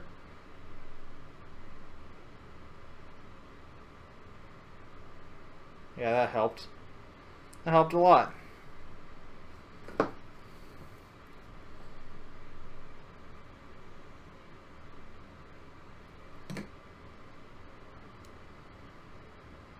Okay, it's 5 volt and ground. Then we're gonna need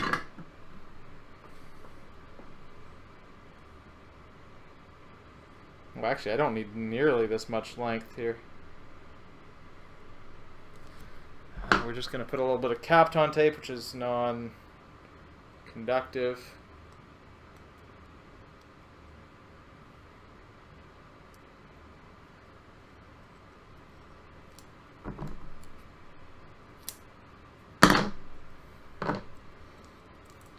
Secure this in place here.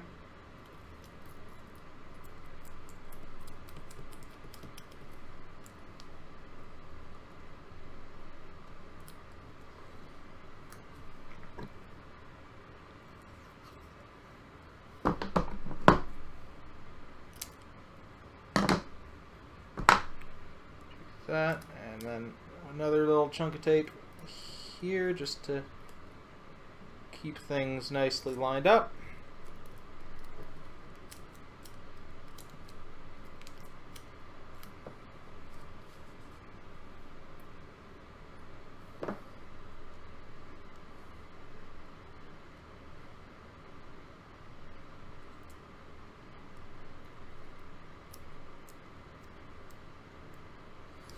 Okay, so then the rest of these...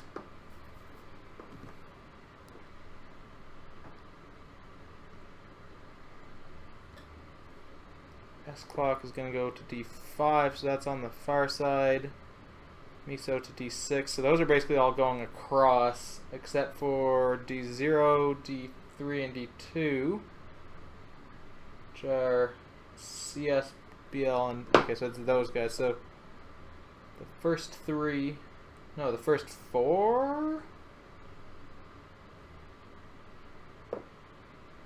Yeah, the first four go across. So they can go underneath and up. And then the next two are kind of just have to go up and over.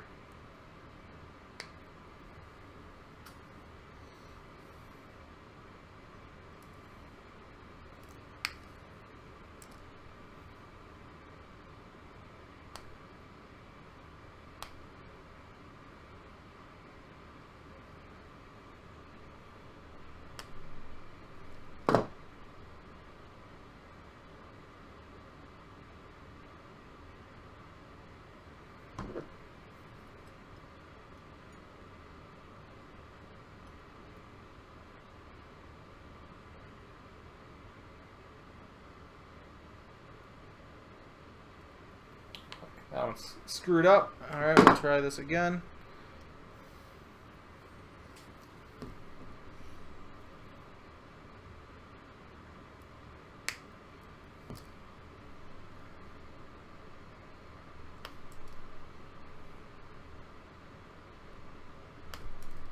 There we go. That's better. Okay, we'll get some solder on both ends of this. Oops.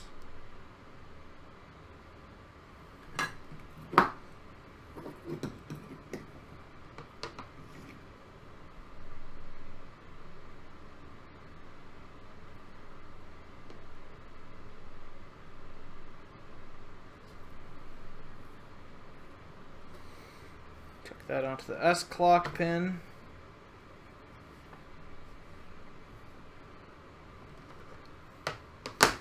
This way, and then my hands are in the right spots. Okay, that's S clock, and then get a similarly lengthed cable for the Miso, and another similarly but slightly shorter one, I guess, for Mosi.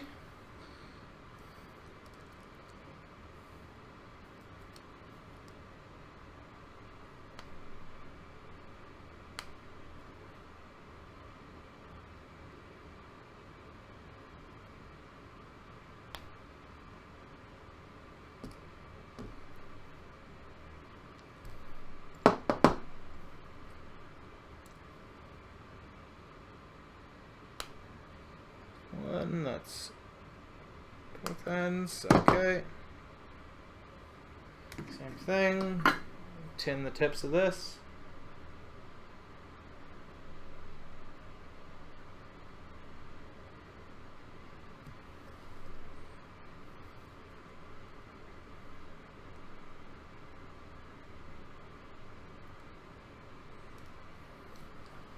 And I actually already have another one. Forgot about that.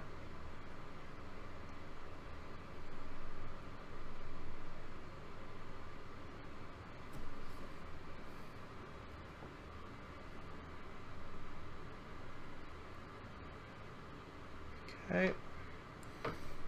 One more that goes across.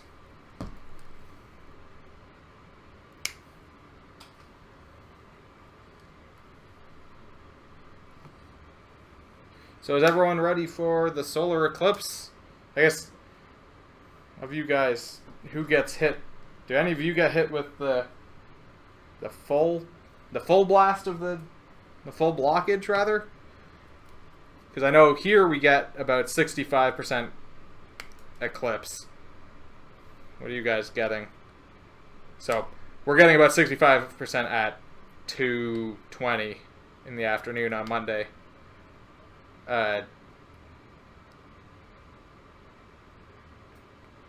So I went and got some Eclipse viewers. By some, I mean a pair of.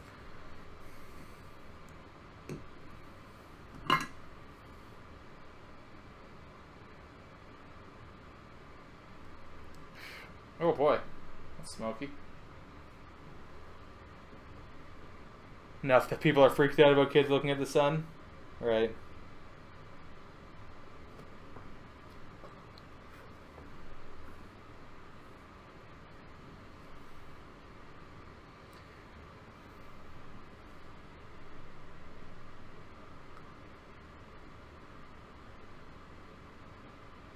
$85 to $90. Okay, yeah, that's pretty good.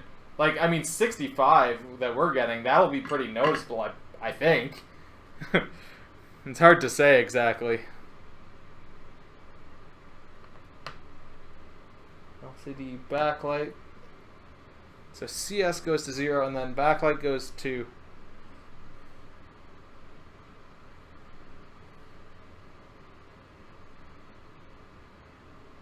Yeah, I bet you'll get something similar to what I'm getting. Maybe a bit more, though. I don't know.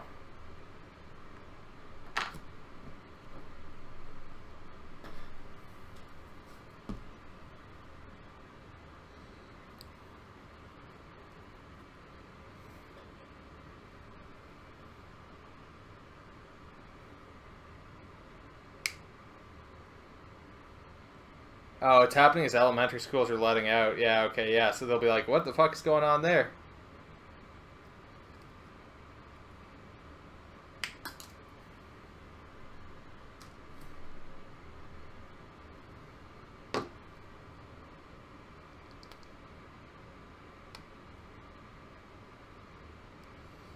Yeah, I'm going to go out and have a look at it when it's happening. It's like in the middle. It's 2:20, right? So I'll be at work.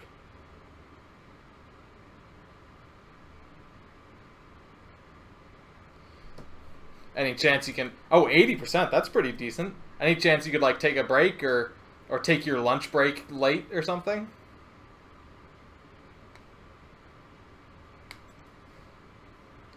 I mean, I feel like there's probably enough people who would be potentially interested that you could probably at least get away with it. The yellow one's the sun. That's what they say. It's what I've heard.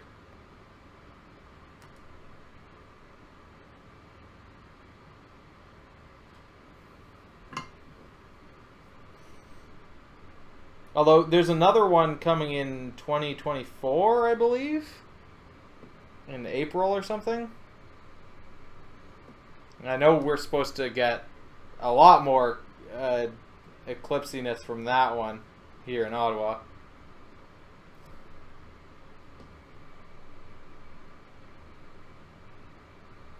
Like, I know it's 100% down right near the border.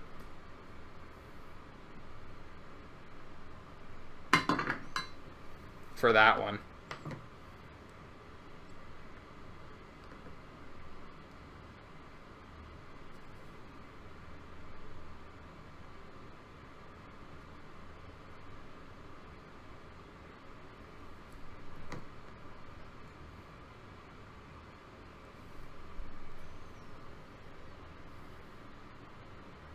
Yeah, there's another one coming in 2024 that's goes through and it'll have a total eclipse. And there's going to be nothing that I can say. Also, I'm going to pull up this tape, actually, because I want to change how these wires are going.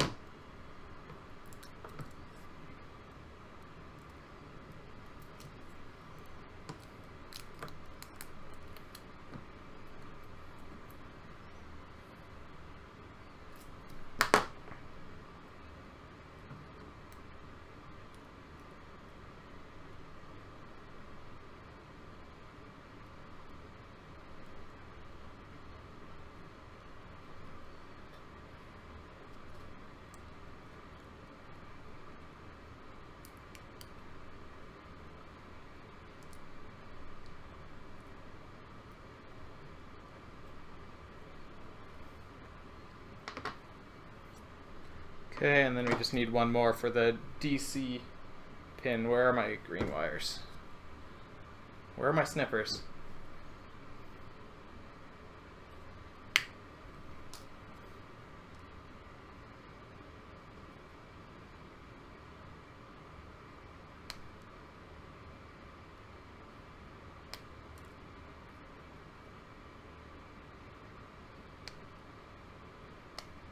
That's true. You will need that.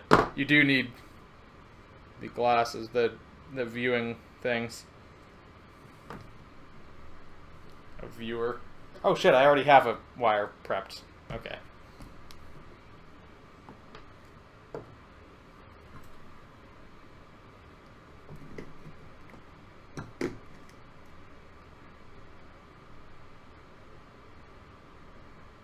Right. That's the thing. Yeah. These things occur often enough. It's just they don't occur in any given spot frequently.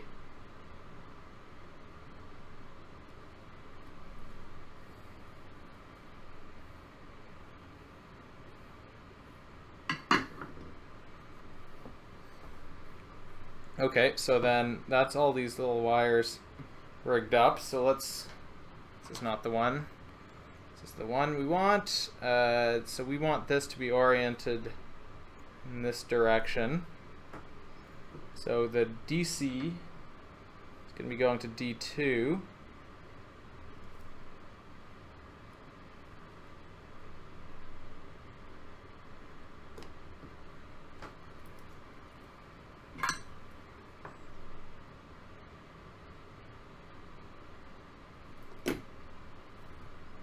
Backlight goes to D3. I've kind of got these in an unfortunate order here. Where do you grab Eclipse glasses? I know here at least they were selling them in like Best Buy and Toys R Us and stuff. They were all sold out here today. I went to there's a magazine here called Sky News. It's a Canadian magazine. It's like an astronomy magazine that included a pair in their recent issue. More expensive than just buying a pair on their own, but it's the only place I could find them. But so you might be able to, if you do some research, you might be able to find a similar magazine that includes a pair. Or maybe availability is better. You need shade 14, which is above what most Weldon glasses provide.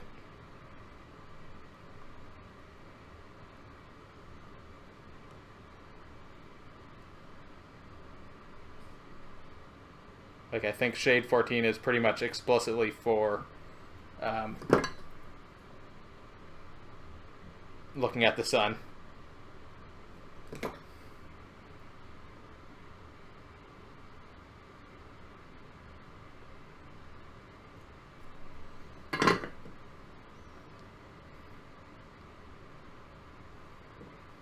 And there's an ISO standard or something that covers viewing of the sun. For what that's worth.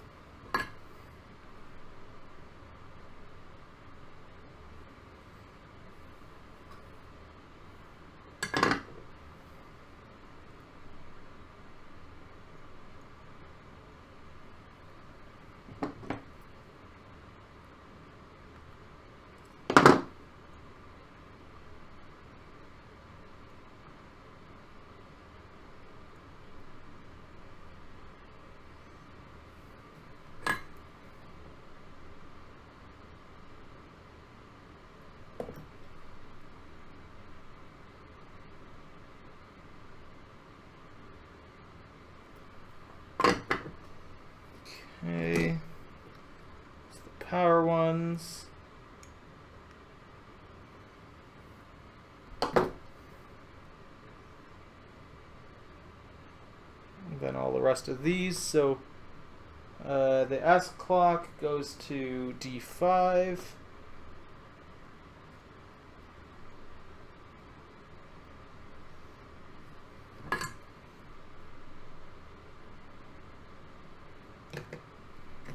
then Miso goes to D6.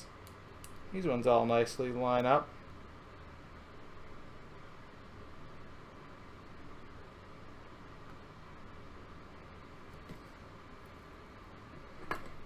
Even when you do a viewing box, I'm pretty sure you still need to wear protection when you're looking at the like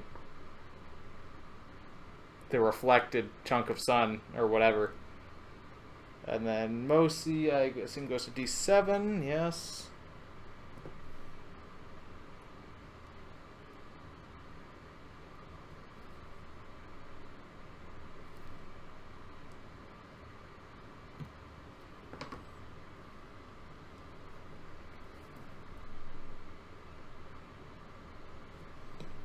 And then this last one, the LCD CS is on D0.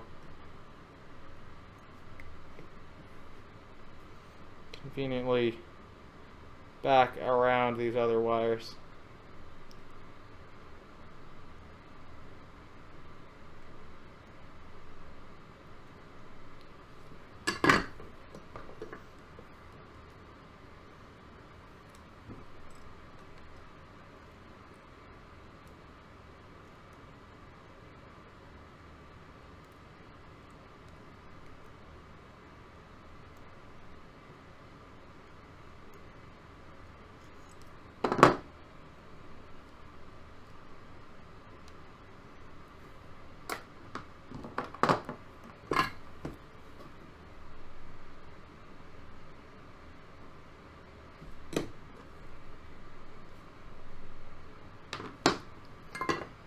Okay, then we'll snip the tips off of all these wires poking through.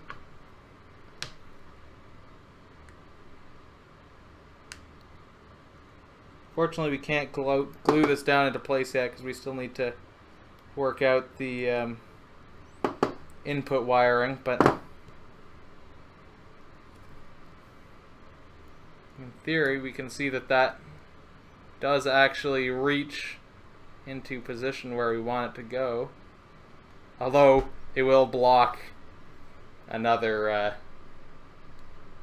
connector screw thing.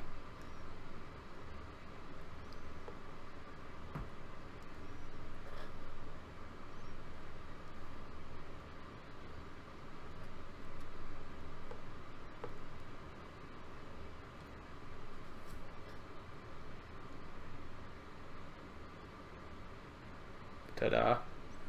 I will be right back. I'm going to flash the what's it onto this. So I will be right back. I'm going to turn off the solder on. I'm going to need none of those.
Okay.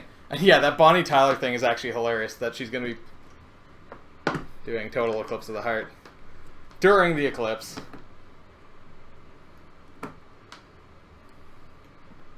Okay, so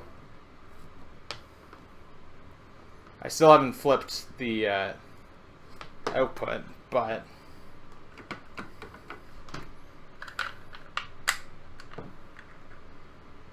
generally what we're looking at is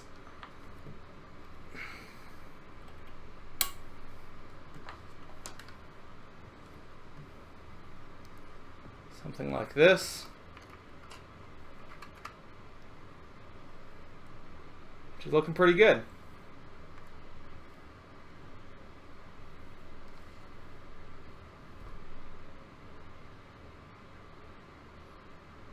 I mean, it's not perfect. Like, I can see the edge of the screen through the battery hole a little bit, but if I'm looking at it straight on, I can't.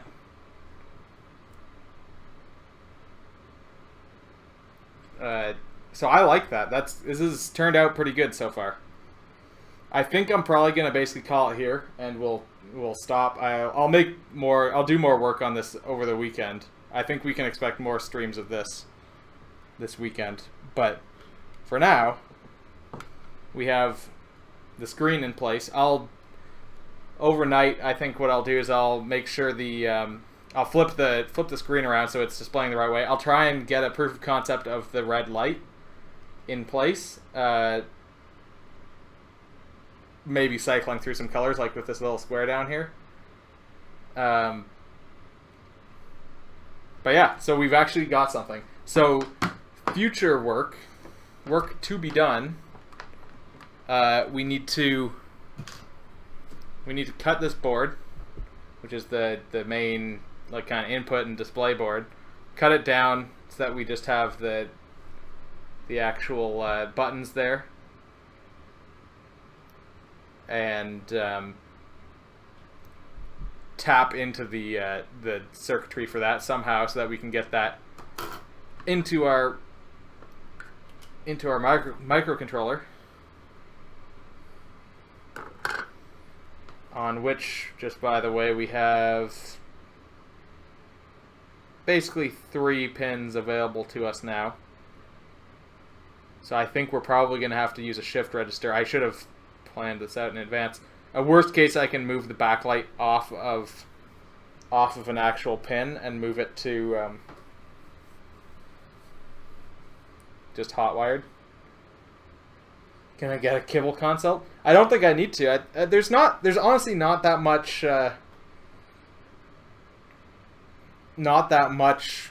electrical work here. It's just a matter of getting things wired up. This shouldn't be too bad. It's just a matter with the circuit board here. It's just a matter of following some traces and putting a little bit of time and effort into figuring out what goes where and what connects to what. But ultimately, I don't think it'll be that bad. Oh, also, I didn't end up actually rigging up the contrast thing. Oh well. Pay for a cable consult and a second cowboy hat. But yeah, so this will be interesting with this board because it'll need to be cut down. I desoldered I desoldered everything that was like within the range of where we were going to be cutting. So there's no excess material there. So, all right, with that being said, thanks for watching, and yeah, I guess we'll continue this probably tomorrow. Good night. I'll give it some time since I don't have like any scenes or anything set up on this computer.